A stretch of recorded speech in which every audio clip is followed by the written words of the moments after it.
మధుపతి ఆఖరి భాగానికి స్వాగతం. ఆగండి ఒక్క నిమిషం. సో ఎన్ని ఆప్షన్స్ ఉన్నాయో అన్ని ఆప్షన్స్ ఒకసారి అనేసుకోండి. ఏమై ఉంటుంది మిస్టరీ? సిస్టర్స్ చాలామంది చాలా రకాలుగా రాశారు. లైక్ ట్విన్స్ అయి ఉంటారు, మ్, ఆ, లేదు కమలే పాంచజన్యం అని, ఇట్లా ఇట్లా కదా. సో మీరు మీ ఆప్షన్ ఏంటో అనుకుని కథలోకి వెళ్ళిపోతారా? క్లైమాక్స్కి వచ్చేసాం కదా, అది కరెక్ట్ అవుతుందో లేదో చూద్దాం. నేను చదివేశాను, నేను ఒకటి అనుకున్నాను, అది అవ్వలేదు, రాంగ్ అయ్యాను. సరే కథలోకి వెళ్ళిపోదాం. సుషి మళ్ళీ ఇంకొక మంచి నవలతో కలుసుకుందాం. Thank you. నేను ఉద్యోగం కోసం హైదరాబాద్ వెళితే అక్కడ ఉద్యోగం రాలేదు. నిరాశతో వెనుతిరిగి ట్రైన్ ఎక్కాడు. ఈ జన్మలో ఉద్యోగం ఇక దొరకదేమో. తన తల్లి, భార్య, కూతురు కళ్ళ ముందు కదిలారు. కళ్ళల్లో నీళ్లు తిరిగాయి. ఉద్యోగం దొరకలేదని ఇంటికి వెళ్ళి ఏం చెప్పటం, ఎలా చెప్పటం? ఆశ ఆశతో తల్లి, భార్య ఎదురు చూస్తుంటే తనని నమ్ముకుని తన వెంట వచ్చేసింది తన వాళ్ళని, ఐశ్వర్యాన్ని వదులుకుని. అలాంటి సుకుమారంగా పెరిగిన మధుమతికి ఇంత అన్నం కూడా పెట్టే స్థితిలో లేడు. ఎలా ఎలా రోజులు గడుస్తాయి? ఏం చెయ్యాలి? పాంచజన్యానికి ఆకలి వేస్తోంది.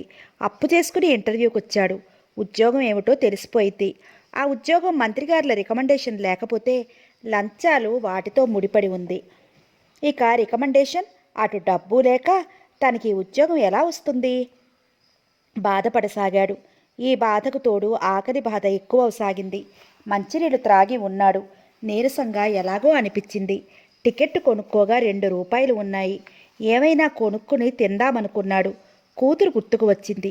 ఇంటికి వెళ్ళేసరికి డాడీ అని ఎదురు చూస్తుంది. ఏం తెచ్చావు అంటూ. ఏం తెచ్చానని ఇస్తాడు? ఈ 2 రూపాయలు వెన్నెల చేతిలో పెట్టి ఏమైనా కొనుక్కుని తినమంటాడు. తనకేమైంది? మరి కొంచెం నీళ్లు త్రాగి పడుకుంటే తెల్లవారి వైజాగ్లో దిగిపోతాడు. స్టేషన్ నుండి ఇంటికి నడిచి వెళ్ళిపోవచ్చు అనుకుంటూ ట్రైన్ కదలడానికి ఇంకా టైం ఉంది, కొంచెం మంచినీళ్ళు త్రాగొస్తాను అనుకుంటూ అతను ట్రైన్ దిగాడు. కుళాయి దగ్గరికి వెళ్ళి మంచినీళ్ళు త్రాగబోతుంటే ఎవరిదో చెయ్యి భుజం మీద పడింది. ఉలిక్కిపడి ఎవరా అని అటు చూశాడు. ఎవరో అతను ఖరీదైన బట్టలు వేసుకున్నాడు. 2 చేతుల వేళకి ఉంగరాలు మెరిసిపోతున్నాయి. మీ పేరు అడిగాడు. పాంచజన్యం. ఎవరా అన్నట్టు చూస్తూ చెప్పాడు. ఏం చదువుకున్నారు? చెప్పాడు. ఎక్కడ ఉద్యోగం చేస్తున్నారు? అడిగాడు. పాంచజన్యం ఏమీ మాట్లాడలేదు, తల వంచుకున్నాడు. ఏమని చెప్తాడు? రండి అలా కూర్చుని మాట్లాడుకుందాం. ట్రైను అన్నాడు. ఆ మాటలకు అతను నవ్వుతూ, నేను ఈ ట్రైన్కే వెళుతున్నాను, పర్వాలేదు, టైం ఉంది ఇంకా అన్నాడు. పాంచజన్యం మాట్లాడలేదు. నా పేరు శ్యాంప్రసాద్, నేను బిజినెస్ చేస్తున్నాను అంటూ తనకు తాను పరిచయం చేసుకున్నాడు. అతన్ని క్యాంటీన్కి తీసుకెళ్లాడు. టిఫిన్కి ఆర్డర్ ఇచ్చి తెప్పించాడు. పాంచజన్యం మాట్లాడకుండా టిఫిన్ తిని కాఫీ త్రాగాడు. అప్పటికి కానీ అతని ప్రాణం కుదుట పడలేదు. శ్యాంప్రసాద్ నవ్వుతూ అన్నాడు, మా కంపెనీలో ఒక ఉద్యోగం ఖాళీ ఉంది.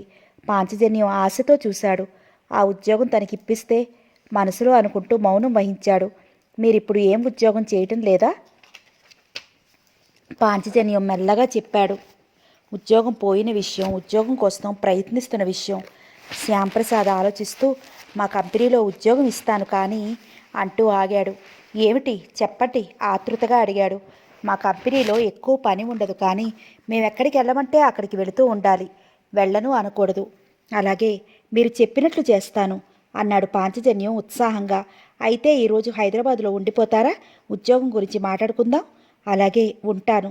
అయితే పదండి నాతో. మీరు ఊరు వెళ్ళారా? అడిగాడు పాంచజన్యం. ఈరోజు కాకపోతే రేపు వెళతాను అంటూ నవ్వాడు శ్యాంప్రసాద్. అతని కారులో ఇంటికి తీసుకెళ్లాడు. ఆ రోజు అతని ఇంటి దగ్గరే భోజనం చేశాడు. అక్కడే పడుకున్నాడు పాంచజన్యం. అతనికి ప్రత్యేకంగా ఏసీ రూమ్ ఇచ్చాడతను. పాంచజన్యానికి కళ నిజమా అన్నట్టు ఉంది. తనకి ఉద్యోగం దొరికినట్టేనా అనుకోసాగాడు. ఆ రాత్రి అంతా భార్య, కూతురు, తల్లి గురించే ఆలోచనలు. తెల్లవారి కాఫీ, టిఫిన్ తీసుకున్నాక శ్యాంప్రసాద్ అతన్ని కొన్ని ప్రశ్నలు అడిగాడు. మీ కుటుంబం అక్కడే ఉంటుందా? ఇక్కడికి తీసుకొచ్చేస్తావా అంటూ. ఈ ఉద్యోగం మీకు నాకు ఇచ్చి ఈ ఉద్యోగంలో నేను స్థిరపడితే అప్పుడే నేను ఇల్లు తీసుకుని నా కుటుంబాన్ని తీసుకొచ్చేస్తాను అంటూ చెప్పాడు. మీకు ఈ ఉద్యోగం ఒక టైం అంటూ ఉండదు. రాత్రి పని పడవచ్చు, పగలు పని పడవచ్చు, ఒక్కోసారి పై ఊళ్ళకి వెళ్ళవలసి ఉంటుంది. ఆ వెళ్ళటం 10 రోజులు, నెల ఉండవలసి ఉంటుంది. మీకు ఇష్టమేనా? ఇష్టమేనండి అని చెప్పాడు. అయితే మీరు ఇంటికి వెళ్ళి వస్తారా, లేక ఉద్యోగంలో జాయిన్ అయిపోతారా అడిగాడు శ్యాంప్రసాద్. ఇంటికి వెళ్ళి చెప్పేసి వస్తాను అన్నాడు ఉత్సాహంగా. అయితే మీకు నెలకి 3,000 రూపాయలు జీతం ఇస్తాను. పనిని బట్టి జీతం అలా పెంచుతాను. 5,000, 10,000 వరకు కూడా ఇస్తాను. అయితే మీరు నమ్మకంగా ఉండాలి. చెప్పిన పని చెయ్యను అనకూడదు. అలా అయితే ఉద్యోగంలో నుండి వెంటనే తీసేస్తామన్నాడు. లేదు, మీరు ఎలా చెబితే అలాగే, మీరే చూస్తారుగా అన్నాడు మెల్లగా. అతడు మనసులో చాలా పొంగిపోతున్నాడు. ఎంత అదృష్టం! ఈ ఉద్యోగం దొరకటం కోసమా ఆ ఉద్యోగం పోయింది అనుకున్నాడు. 10,000 రూపాయల జీతం అయిపోతే పువ్వుల మేడలో బంగారపు ఉయ్యాల వేసి మధుని కూతుర్ని కూర్చోపెట్టవచ్చు. అన్నీ కాదనుకుని వచ్చిన మధు ఈ జీవితం విచారించకూడదు, కంటతడి పెట్టకూడదు అనుకోసాగాడు.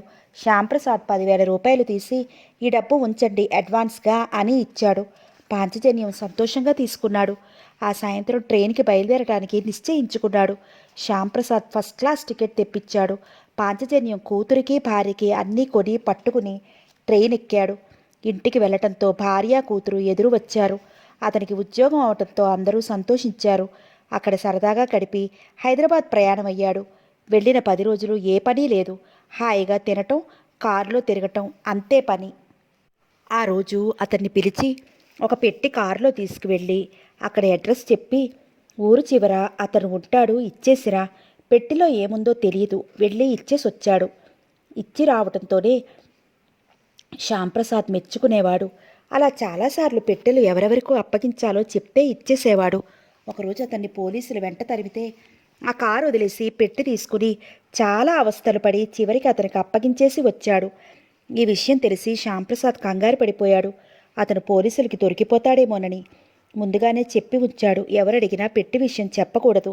ఆఖరికి పెట్టి తీసుకున్న అతనికి కూడా, ఈ ఉంగరం నీ చేతికి పెట్టుకుని చూపించు, అతను నీలం రుమాలు చూపిస్తాడు, పెట్టి ఇచ్చేయి అని చెప్పేవాడు. ఎక్కడ ఎవరికి ఎలా ఇవ్వాలో పాంచజన్యానికి విషయం అర్థం కాలేదు.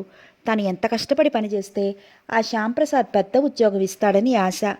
అందుకే ఏమీ ప్రశ్నించటం లేదు. అలా కొంతమందితో కలిసి ఎవరినో పట్టి తీసుకురావటం జరిగింది. అతన్ని శ్యాంప్రసాద్ ఏదో ప్రశ్నించి అతడు ఎదురు తిరగడంతో వెంటనే కత్తి తీసుకుని చంపేశాడు. పాంచజన్యానికి అప్పుడు అర్థమైంది. కాదు అనటానికి వీల్లేదు. ఆ శవాన్ని పెట్టిలో పెట్టించి పాంచజన్యం చేత ఊరి అవతల అర్ధరాత్రి వేళ భూమిలో కప్పిపెట్టి రమ్మన్నాడు. ఏం చేస్తాడు? ఒళ్ళంతా చెవటలు పోసాగాయి. పోలీసులు చూస్తే ఈ హత్య తను చేసినట్టు అనుకుంటే కారులో ఆ పెట్టి వేసుకుని భయపడుతూ ఆ పెట్టిని ఊరి చివర గొయ్యి తవ్వి ఆ పెట్టి ఎవరికి కనిపించకుండా కప్పేసి ఇంటికి తిరిగి వచ్చాడు. అతని జీతం 5,000 పెరిగింది.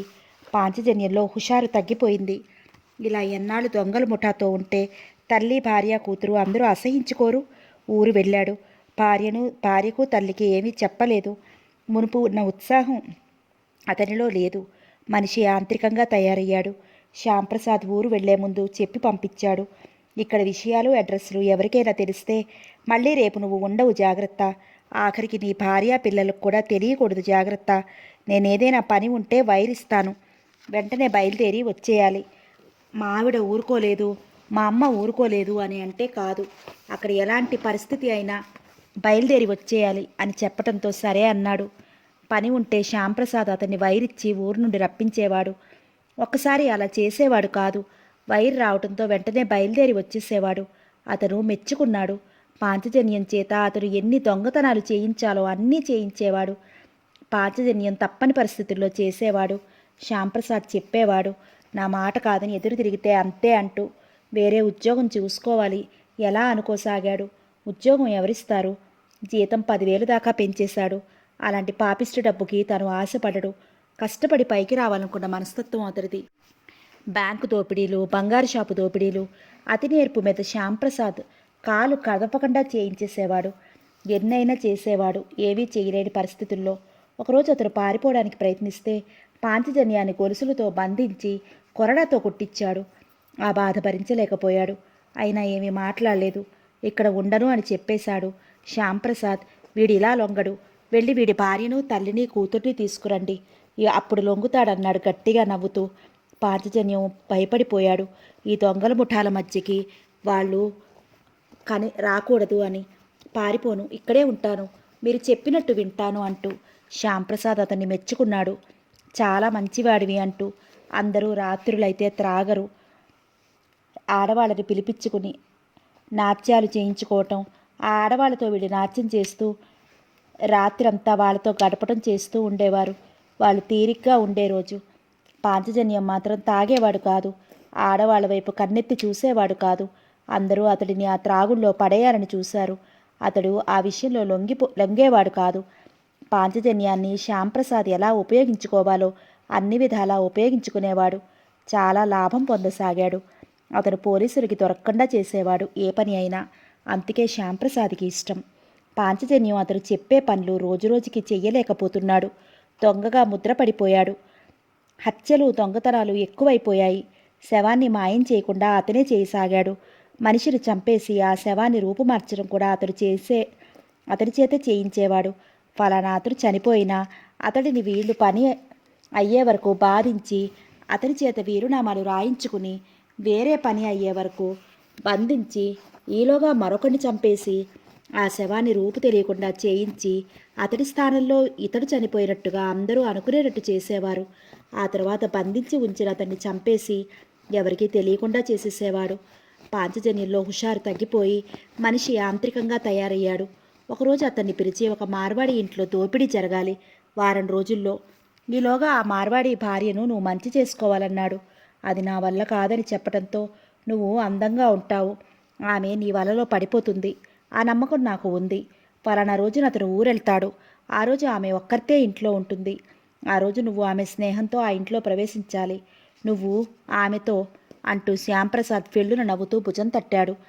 పాంచజన్యం అతని వైపు అసహ్యంగా చూశాడు. ఏమీ అనలేడు. ఏమంటే ఏమిటో, తన భార్య పిల్లలు ఇరుక్కుంటారు. అందుకే మౌనంగా వినసాగాడు. ఈలోగా మన వాళ్ళు ఆ ఇంటిని ఖాళీ చేసేస్తారు. ఆమె నీతో గడుపుతూ మైమరిచిపోతుంది. ఆమెను మత్తులో పడేసి నువ్వు వెంటనే వచ్చేయి తెల్లవారేసరికి అని చెప్పాడు. అతడు ముందు రోజే ఊరు వెళ్ళి వచ్చాడు. భార్యను దగ్గరికి తీసుకున్నాడు. తనకు ఒక కొడుకు కావాలన్న కోరికను తెలియజేశాడు. మధుమతి సిగ్గుపడింది. ఆమెను చూస్తుంటే బాధ అనిపించింది. కట్టుకున్న ఇల్లాలిని మభ్యపెట్టి మోసం చేస్తున్నాడు. మంచి ఉద్యోగం చేస్తున్నాను అనుకుంటుంది అని బాధపడ్డాడు. తన భర్త దొంగగా కూనీకోరిగా మారాడని తెలిస్తే ఆమె భరించగలదా అనుకోసాగాడు. ఆమెకు ఆఫీస్ అడ్రస్ సరిగ్గా లేదు అంటూ ఒక మార్వాడి కొట్టు అడ్రస్ ఇచ్చాడు. ఇక్కడ అతడితో కూడా ఈ దొంగల బుటాకి సంబంధం ఉంది. ఉత్తరాలు అక్కడికి వచ్చేసి వెళ్ళి తీసుకునేవాడు. అక్కడ మార్వాడి షాపులో ప్రభాకరం పనిచేసేవాడు. చాలాసార్లు పాంచజన్యాన్ని చూశాడు కూడా. మాట్లాడేవాడు, ఉత్తరాల గురించి అడిగేవాడు. పాంచజన్యం ఊరు నుంచి వచ్చాక శ్యాంప్రసాద్ ఈ విషయం చెప్పాడు. అతని మనసంతా అదోలా అయిపోయింది. ఇన్ని చేశాడు కానీ స్త్రీలను నమ్మించటం, వాళ్ళని దోచుకోవడం తనకిష్టం లేదు. ఆ మాట చెప్పాడు. వేరే పని ఏదైనా చేస్తాను, ఈ పని ఇంకెవరికైనా అప్పించమన్నాడు. శ్యాంప్రసాద్ అతని చుట్టు పట్టుకుని గుంజి చెంపలు వాయించేశాడు. పాంచజన్యం అతనికి ఎదురు తిరగకుండా ఒళ్ళు ఇచ్చేశాడు. ఇంకేం చేస్తాడు? శ్యాంప్రసాద్ మాట కాదనలేదు. సరే అంటూ ఆమె ఎక్కడికి వెళుతుందో రోజు కనుక్కున్నాడు శ్యాంప్రసాద్ వాళ్ళు. ఆమె వెళ్లే టైంకి దారిలో పాంచజన్యాన్ని నిలబెట్టారు. కారు పాడైపోయిందంటూ వెళుతున్న కారుని చేయి చూపించి ఆపాడు. కారులో కూర్చున్న ఆమె కారు ఆపమంది. కారు దగ్గర ఖరీదైన బట్టల్లో అందంగా హుందాగా దర్జాగా నిలబడిన అతన్ని చూసి ఏమిటి అని అడిగితే చెప్పాడు. అయ్యో పాపం అంటూ కారు ఎక్కమంది. ఆమె కారు డ్రైవర్ని కూడా ఆ దొంగల ముఠా వాళ్ళు డబ్బుతో లోపరుచుకున్నారు. ఆమెకి ఈ విషయం తెలియదు. ముందు సీట్లో ఏవో సామాన్లు ఉండటంతో డ్రైవర్ అతన్ని వెనక్కి కూర్చోమన్నాడు. పాంచజన్యం ఆమె పక్కన కూర్చున్నాడు. ఆమె మార్వాడి అతనికి 3వ భార్య. ఆమెను ఎక్కడికి వెళ్ళనివ్వడు. డ్రైవర్ నమ్మకస్తుని పెట్టి ఏదైనా అవసరం ఉంటే పంపిస్తాడు, లేదా అంతే. ఆమెకు భర్త అంటే అసహ్యం. పేద ఇంటి పిల్లని చేసుకున్నాడు. భార్య అంటే ఇష్టం తప్ప ఆమెను సుఖపెట్టాలని ఉండదు ఎప్పుడు. ఆమె నిరాశగానే జీవితం గడుపుతోంది. కారు వెళుతోంది. ఆమె తల తిప్పి అతని వైపు పరీక్షగా చూసింది. అతని అందం ఆమెను ఆకట్టుకుంది. ఆమెను చూసి ఆశ్చర్యపోయాడు. అంత అందంగా చక్కగా ఉంది. అంతలో డ్రైవర్ కారు ఆపి, కారులో వాటర్ పోయాలి అంటూ డ్రైవర్ వెళ్ళాడు. ఆమె అతన్ని ప్రశ్నించింది. మీ పేరు అంటూ. ఏం ఉద్యోగం చేస్తున్నారు? నా పేరు ఉదయ్, బిజినెస్ చేస్తున్నాను అంటూ. మీకు పెళ్ళయిందా అడిగింది. అయింది, అయినా ఏం లాభం? అదేమిటి అడిగింది ఆశ్చర్యంగా. మా ఆవిడ రోగిష్టిది, మంచంలోనే పడి ఉంటుంది. నేను భారంగా నిరాశగా రోజులు గడుపుతున్నాను అన్నాడు ముఖం అదోలా పెట్టి. అయ్యో పాపం అంది. ఇప్పుడు మిమ్మల్ని చూస్తుంటే ఆమె విస్తుపోయినట్టుగా చూసింది. మీరు నా భార్య అయితే, ఆహా, అంత అదృష్టం వద్దులండి ఈ జన్మకి. మీరు నా భార్య అయితే పువ్వుల్లో పెట్టి చూసుకునేవాణ్ణి. కనీసం ఒక్క రాత్రైనా మీతో గడిపితే ఆ అదృష్టం చాలు అనిపిస్తుంది. మీరు ఎంత అందంగా ఉన్నారు అంటూ ఆమె చెయ్యి పట్టుకుని మృదువుగా నొక్కాడు. ఆమె చెంపలు కెంపులయ్యాయి. వెంటనే అతను సర్దుకున్నట్లయి క్షమార్పణలు కోరుకున్నాడు. ఆమె నవ్వి ఊరుకుంది. అలా కారులో పరిచయమైంది. 2-3 సార్లు అలా మళ్ళా కలుసుకున్నారు. ఇంటికి వెళ్ళినా ఆమెకు అతని మీదే ధ్యాస. అతని అందం ఆమెకు మరుపు రావటం లేదు. అతను మాత్రం శ్యాంప్రసాద్ ఏ పని చేస్తే ఆ పనిలోనే లీనమైపోయేవాడు. ఎక్కడికి వెళ్ళి రమ్మన్నా. ఒకసారి ఆమె ఫోన్ చేసింది. అతని కోసం శ్యాంప్రసాద్ ఫోన్ నెంబర్ ఇమ్మంటే పాంచజన్యం ఇచ్చాడు. ఫోన్ రింగ్ అవగానే శ్యాంప్రసాద్ రిసీవర్ ఎత్తి పాంచజన్యాన్ని పిలిచాడు. ఆమె ఫోన్ చేసింది అతను కలుసుకోవాలని. సరే అంటూ రిసీవర్ పెట్టేశాడు. శ్యాంప్రసాద్ అతన్ని పొగిడాడు. నీ పర్సనాలిటీ అలాంటిది, ఏ అమ్మాయి అయినా నీ ఆకర్షణలో పడిపోతుంది అంటూ వెళ్ళి కలుసుకున్నాడు లీలాని. ఇద్దరూ మనసు విప్పి మాట్లాడుకున్నారు. మీరంటే నాకెంతో ఇష్టం. మీతో ఒక్క రాత్రి గడిపితే అంతకంటే అదృష్టం ఇంకేముంది అంది లీనా. ఆ రాత్రి భర్త ఊరికి వెళ్తున్నాడని ఇంట్లో ఉండడు అని చెప్పి అతన్ని ఆ ఇంటికి రమ్మంది. సరే అన్నాడు. ఈ విషయం శ్యాంప్రసాద్కి చెప్పాడు. అతను ఫిళ్ళున నవ్వి పాంచజన్యాన్ని భుజం తట్టాడు. శభాష్, నువ్వు నాకు నచ్చావు. పోలీసులకు దొరకకుండా దోపిడీ జరిగిపోతుంది అంటూ పాంచజన్యం లీనా ఇంటికి వెళ్ళాడు. ఆమె లోపల ఉంది. అతని వెంట కొంతమంది వచ్చారు. వాళ్ళ 5గురు ఉన్నారు. ఇంట్లో ఉన్న కుక్కలన్నీ కట్టేసి ఉన్నాయి. గోర్ఖావాడు లేడు. నౌకర్లు ఎక్కడా కనపడలేదు. అంటే లీనా ముందుగా అన్ని ఏర్పాట్లు చేసేసింది. అన్నమాటే పాంచజన్యం వచ్చి ఎవరికంటా పడకుండా భర్తకి ఎవరూ చెప్పకుండా కూడా వచ్చిన వాళ్ళని మొక్కల దగ్గర దాక్కోమన్నాడు. పాంచజన్యం లోపలికి వెళ్ళి కాలింగ్ బెల్ మ్రోగించాడు. బెల్ మోగగానే లీనా నవ్వుతూ వచ్చి అతని చెయ్యి పట్టి లోపలికి తీసుకెళ్ళిపోయింది. తన గదిలోకి తీసుకువెళ్ళి తలుపులు మూసింది. పల్చని నైటీ వేసుకుంది. మనిషి పాలరాతి బొమ్మలా అందంగా మిలమిలలాడుతూ పరిపూర్ణ యవ్వనంతో ఉంది. అతని మనసు ఒక్క ఊగు ఊగింది. పాంచజన్యానికి భార్య గుర్తుకు వచ్చింది. లీనా ఒంటి మీద చెయ్యి వేయాలి అంటే ఏదో భయం. భార్యకు తెలిసిపోతుందేమో, ఆమెకు తెలిస్తే అసహించుకుంటుందేమో. కానీ తప్పదు. శ్యాంప్రసాద్ మాట జవదాటితే కంతే. ఈమెను మత్తులో ముంచేస్తే కదా భర్త వచ్చినా అసలు విషయం చెప్పదు. ఇల్లు ఎవరు దోచుకుపోయారో చెప్పదు. మరో విధంగా చెప్తుంది. అలా అయితే పాంచజన్యం మనసు ఆగటం లేదు. తను తెచ్చుకున్న బాటిల్ తాగేశాడు. ఆమె నవ్వింది. ఈ అలవాటు కూడా ఉందా అంటూ. లేదు, నిన్ను చూశాక అలవాటు చేసుకోవాలనుకున్నాను. నిన్ను చూసి నా మనసు ఆగటం లేదు. రా, దగ్గరకు రా అంటూ చేతులు చాపాడు. అతడి చేతుల్లో వాలిపోయింది. ఆమెను తన చేతులతో బంధించి ఉక్కిరిబిక్కిరి చేసేశాడు. ఆమె అతని చేతుల మధ్య ఒదిగిపోయింది. వెచ్చగా హాయిగా. అదే సమయంలో చిన్న గంట లాంటిది మోగింది. లీనాకు వినిపించినా అర్థం కాకుండా ఆమె పట్టించుకోలేదు. అది ఆనవాలు పాంచజన్యానికి. సరే, మీ పని మీరు కానివ్వండి. లీనా ఇప్పుడు నా బందీ. అందంగా వెచ్చగా ఉంది అన్నట్లు తన చేతికి ఉన్న బంగారు గొలుసుకి చిన్న గంట కట్టి ఉంది. అది వాళ్లకు ఆనవాలుగా మోగించాడు. ఏమిటది? నవ్వింది. ఉత్సాహం. నిన్ను పొందబోతున్నానని ఈ అందాల దేవి గారికి విన్నవించుకుంటున్నాను. ఈ గంట మ్రోగింది అన్నాడు. పకపకా నవ్వేసింది. అతని చేతులు ఆమె నైట్ గౌన్ జిప్పు మీద పడటం, ఆ గదిలో లైట్ ఆర్పివేయటం జరిగింది. తెల్లవారి 3 గంటలవుతోంది. ఎవరికి వారే అలసిపోయినట్లు పక్కపక్కన పడి ఉన్నారు నిద్రపోతూ. అప్పుడు చిన్న గంటలాది మోగింది.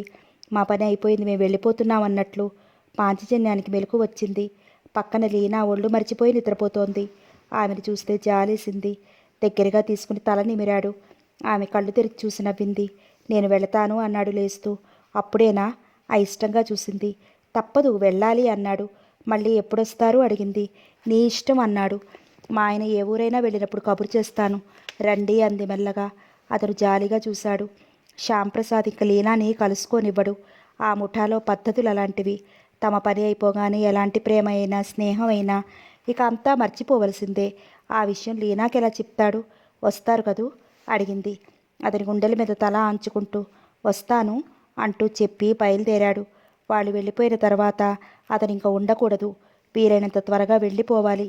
వస్తానని చెప్పి వచ్చేశాడు. ఇంటికి వచ్చిన లీలా రూపమే కళ్ళల్లో కదులుతోంది. ఒక అమాయకురాల్ని మోసం చేశాను అని. ఏం చేస్తాడు? శ్యాంప్రసాద్ చేతిలో ఉన్నాడు. తను ఏమన్నా అంటే షూట్ చేసి పారేస్తాడు. దానికి తిరుగులేదు. పాంచజన్యం ఇలాంటి ఉత్తరాలు రాసేవాడు. ఇంటికి ఉత్తరాలు రాసేవాడు. ప్రతి నెల డబ్బు పంపించేవాడు. అతను ఊరు వెళదామనుకుంటుంటే పాంచజన్యానికి శ్యాంప్రసాద్ పని అప్పగించాడు. దాంతో పాంచజన్యం జీవితమే మారిపోయిందని చెప్పాలి. ఒక ఫారినర్ దగ్గర నుండి 70 లక్షలు కాజేయాలి. ఎలా ఆలోచించి ఆ పని పాంచజన్యానికి అప్పగించాడు. ఊరు వెళ్లకుండా ఆగిపోయాడు. ఆ ఫారినర్స్తో కలిసి తిరగటం, పార్టీలకు వెళ్ళటం, వాళ్ళతో స్నేహంగా హోటల్స్లో ఉండటం, ఆ పనిలో పడి ఇంటికి ఉత్తరాలు రాయడానికి, డబ్బు పంపించడానికి సమయం చిక్కటం లేదు. మొత్తానికి ఎంతో మెలకుగా నేర్పుగా ఆ 70 లక్షలు పాంచజన్యం కొట్టేశాడు. అతని మీదకి ఎలాంటి అనుమానం రాకుండా ఆ డబ్బు పట్టుకుని వస్తున్నాడు శ్యాంప్రసాద్ వద్దకు. ఎవరో వెంబడించారు కారులో. వాళ్ళు అతన్ని పట్టి కొట్టారు.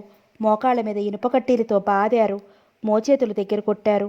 ఆ డబ్బు మాత్రం వాళ్ళ కనబడనివ్వకుండా పాంచజన్యం ఆ దెబ్బలాటల్లో పెట్టి ఒక చెట్టు చాటును తుప్పల్లో పెట్టేశాడు. వాళ్ళు కొట్టిన దెబ్బలకి మూర్ఛపోయాడు తట్టుకోలేక. అంతలో ఎవరో అటు రావడంతో ఆ రౌడీలు కారులో పారిపోయారు. ప్రభాకర్ అటు వెళుతూ పాంచజన్యం స్పృహ తప్పిపడి ఉండటం చూసి ఇంటికి తీసుకువెళ్ళాడు. అతనికి స్పృహ వచ్చింది. ఆ టైంలో ప్రభాకరం భార్య లేదు ఇంటి వద్ద. పాంచజన్యం ప్రభాకరం చేతులు పట్టుకుని, దొంగలు నన్ను వెంబడిస్తున్నారు, నీకు పుణ్యం ఉంటుంది, నేను మళ్ళీ వాళ్ళ మధ్య ఉండలేను అంటూ ఆయాసపడిపోతూ చెప్పసాగాడు. నన్ను చంపడానికి చూస్తున్నారు, నన్ను రక్షించు, నన్ను దాచెయ్యి, నేను చచ్చిపోయానని చెప్పు అంటూ చేతులు జోడించాడు. పాంచజన్యం కాళ్ళు కదలటం లేదు. మోకాళ్ళ మీద బలంగా దెబ్బలు తగిలాయి. ఒళ్ళంతా రక్తపు ధారలు కడుతున్నాయి.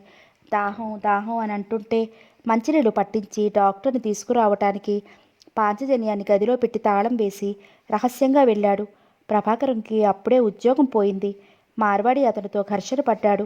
ఆ రోజే జరిగింది అలా. ప్రభాకరానికి పాంచజన్యం అంటే జాలి కలిగింది. ఎలా అయినా అతన్ని రక్షించాలి అనుకున్నాడు. పాంచజన్యం రక్తపు మడుల్లో బాధతో కొట్టుకుంటున్నాడు. డాక్టర్ని తీసుకురావాలని ప్రభాకరం వెళ్ళాడు. డాక్టర్ని తీసుకువచ్చి ఆ గది తాళం తీశాడు. గదిలోకి అడుగు పెట్టాడు. డాక్టర్తో పాంచజన్యాన్ని ఎవరో వెంట తరిమి కొట్టడం, ఇది అంతా దొంగల బుటాలో వ్యక్తి చూసి పాంచజన్యం చచ్చిపోయాడని భావించి ఆ మాటే శ్యాంప్రసాద్కి చెప్పేశాడు. అన్నాడు. అవును సార్ అంటూ కళ్ళతో చూసింది చెప్పాడు. మరి ఆ 70 లక్షలు? ఏమో సార్, వెతకండి, ఆ డబ్బు ఎక్కడుందో చూడండి అన్నాడు. వెళ్ళిపోయారు. వాళ్ళు ఎంత వెతికినా ఆ 70 లక్షలు కనిపించలేదు. పాంచజన్యం శవం కనిపించలేదు. వెంటనే గాబరాగా వెళ్ళి ఈ విషయం చెప్పారు. పాంచజన్యం శవం కనిపించలేదా? ఎవరు మాయం చేశారు? మన గురించి ఎవరికీ తెలియదు కదా. పాంచజన్యం శవం ఏ మట్టిలోనో కూరుకుపోయి ఉంటుంది చూడండి అన్నాడు. వాళ్ళు అలా వెళుతూనే ఉన్నారు. అతని శవం కనిపించడం లేదు. శ్యాంప్రసాద్ ఆలోచనలో పడ్డాడు. మార్వాడి ఇల్లు లీనాని వలలో వేసుకుని తోచాడు. ఆ తర్వాత భార్య వలనే ఆ ఇల్లు దోచుకోబడిందని తెలిసి చూచాయిగా లీనాని ఎవరికీ తెలియకుండా అతను చంపేశాడు. ఈ విషయం పాంచజన్యానికి తెలిసి బాధపడ్డాడు. తన వల్లనే ఆ అమాయకురాలు చనిపోయింది అని శ్యాంప్రసాద్ దగ్గర అన్నాడు. నేను ఈ దోపిడీలు చెయ్యను, ఈ పాపాలకి చెయ్యలేను అంటూ ఎదురు తిరిగాడు. శ్యాంప్రసాద్ అతని వీపు మీద ఎర్రగా కాల్చిన ఇనుప కడ్డీలతో వాతలు పెట్టి చాలా హింసించాడు. ఆఖరికి లొంగతీసి ఆ ఫారినర్స్ దగ్గర డబ్బులు కాజేయడానికి పంపించాడు. పాంచజన్యం ఎంతో తెలివిగా ఆ డబ్బు కాజేశాడు. శ్యాంప్రసాద్ సంతోషించాడు. ఆ డబ్బును త్వరగా ఇంటికి తీసుకురావడం కుదరలేదు. ఇక్కడ అక్కడ దాచిపెట్టాడు. అతను శ్యాంప్రసాద్కి తెలుసు. ఎలా అయినా ఈరోజు ఆ డబ్బు ఇంటికి తెచ్చేయని శ్యాంప్రసాద్ చెప్పాడు. పాంచజన్యం సరే, డబ్బు ఈరోజు ఎలా అయినా తెచ్చేస్తారని చెప్పి వెళ్ళాడు. సరిగ్గా డబ్బు తెచ్చినప్పుడే మరో రౌడీల చేతిలో అతను పడటం శ్యాంప్రసాద్ మనసులో లేదు. ఆ రౌడీల చేతిలో పాంచజన్యం చనిపోయాడని తెలియటంతో శ్యాంప్రసాద్ మనసు 2 విధాలా పాడైపోయింది. ఒకటి, అతను చనిపోయాడు, అలా తెలివిగా ఎవరూ దోపిడీలు హత్యలు చేయగలరు అని. మరొకటి, ఆ డబ్బు ఏమైంది అని ఆలోచనలో పడ్డాడు. ఆ శ్యాంప్రసాద్ ఏం చేయలేని పరిస్థితి అతంది. పాంచజన్యం ఆ రోజు దెబ్బలు తగిలి రక్తం కారుతూ ప్రభాకరం దగ్గరికి వచ్చి పడటం, అతను డాక్టర్ని తీసుకురావడానికి వెళ్ళటం, వచ్చి తాళం తీసి లోపలికి వెళితే పాంచజన్యం మంచం మీద లేడు. ఉత్తరం ఉంది. అతను రాశాడు. నేను వెళుతున్నాను. నువ్వు చేసిన సాయం మర్చిపోలేను. ఎవరడిగినా పాంచజన్యం చచ్చిపోయాడని చెప్పు. బ్రతికి ఉన్నాడు అని ఎవరితోనన్నా చెప్పావో నిన్ను చంపేస్తాను బెదిరిస్తూ రాశాడు. ఆశ్చర్యంగా ఉండిపోయాడు. అలా ఆ పరిస్థితిలో కిటికీలో నుండి తప్పించుకు వెళ్ళిపోయాడని. అప్పటి నుండి పాంచజన్యంపై మంచి అభిప్రాయం లేదు. డాక్టర్ ఏడి పేషెంట్ అని అడిగితే ఏదో చెప్పేశాడు. ఆ డాక్టర్కి ఏదో అనుమానం వచ్చినా ఏమీ అనకుండా వెళ్ళిపోయాడు. ఆ మర్నాడే ప్రభాకర్ అరెస్ట్ అయ్యాడు. మార్వాడి అతనితో ఘర్షణ పడి వచ్చాక చంపేశాడని, అతను చంపలేదు అన్నా నమ్మలేదు ఎవరు. మాధవి తండ్రిని తీసుకువెళ్ళి బిందురేఖని ప్రాధేయపడటం, ఆమె అతన్ని విడుదల చేయించడం జరిగాయి. ఆ తర్వాత అతనికి బిందురేఖ ఉద్యోగం ఇచ్చింది. ఆ తర్వాత కమల్ తేజ్ బిందురేఖ ఆ పార్టీ ఇచ్చినప్పుడు చూశాడు. కమల్ తేజ్ని ఆమె ఇంట్లో పాంచజన్యాన్ని గుర్తుపట్టాడు. అయితే మధుమతి విషయంలో అతడు ప్రత్యేకత చూపించటం అన్నీ గమనించసాగాడు. పాంచజన్యం తన ఇంట్లో నుండి ఆ రోజు పారిపోయి కమల్ తేజ్గా అవతారం ఎత్తి బిందురేఖ ప్రేమలో పడి ఆమెను పెళ్లి చేసుకోవటం, మందుమతి అతని భార్య కూతురు ఉన్నారని అతని కథంతా పూర్తిగా తెలుసుకున్నాడు. కమల్ తేజ్కు ప్రభాకరాన్ని చూస్తే పడేది కాదు. ప్రభాకరానికి కమల్ తేజ్ని చూస్తే పడేది కాదు. మనసులో ఒకరి మీద ఒకరి కక్ష పెరిగిపోతోంది. పైకి ప్రభాకర్ ఏమీ అనలేదు. కారణం, కమల్ ఎటువంటి వాడు అయినా కావచ్చు, అతను మధుమతికి భర్త. ఇటు బిందురేఖ తనను రక్షించి తనకి దారి చూపించింది. అటువంటి బిందురేఖకి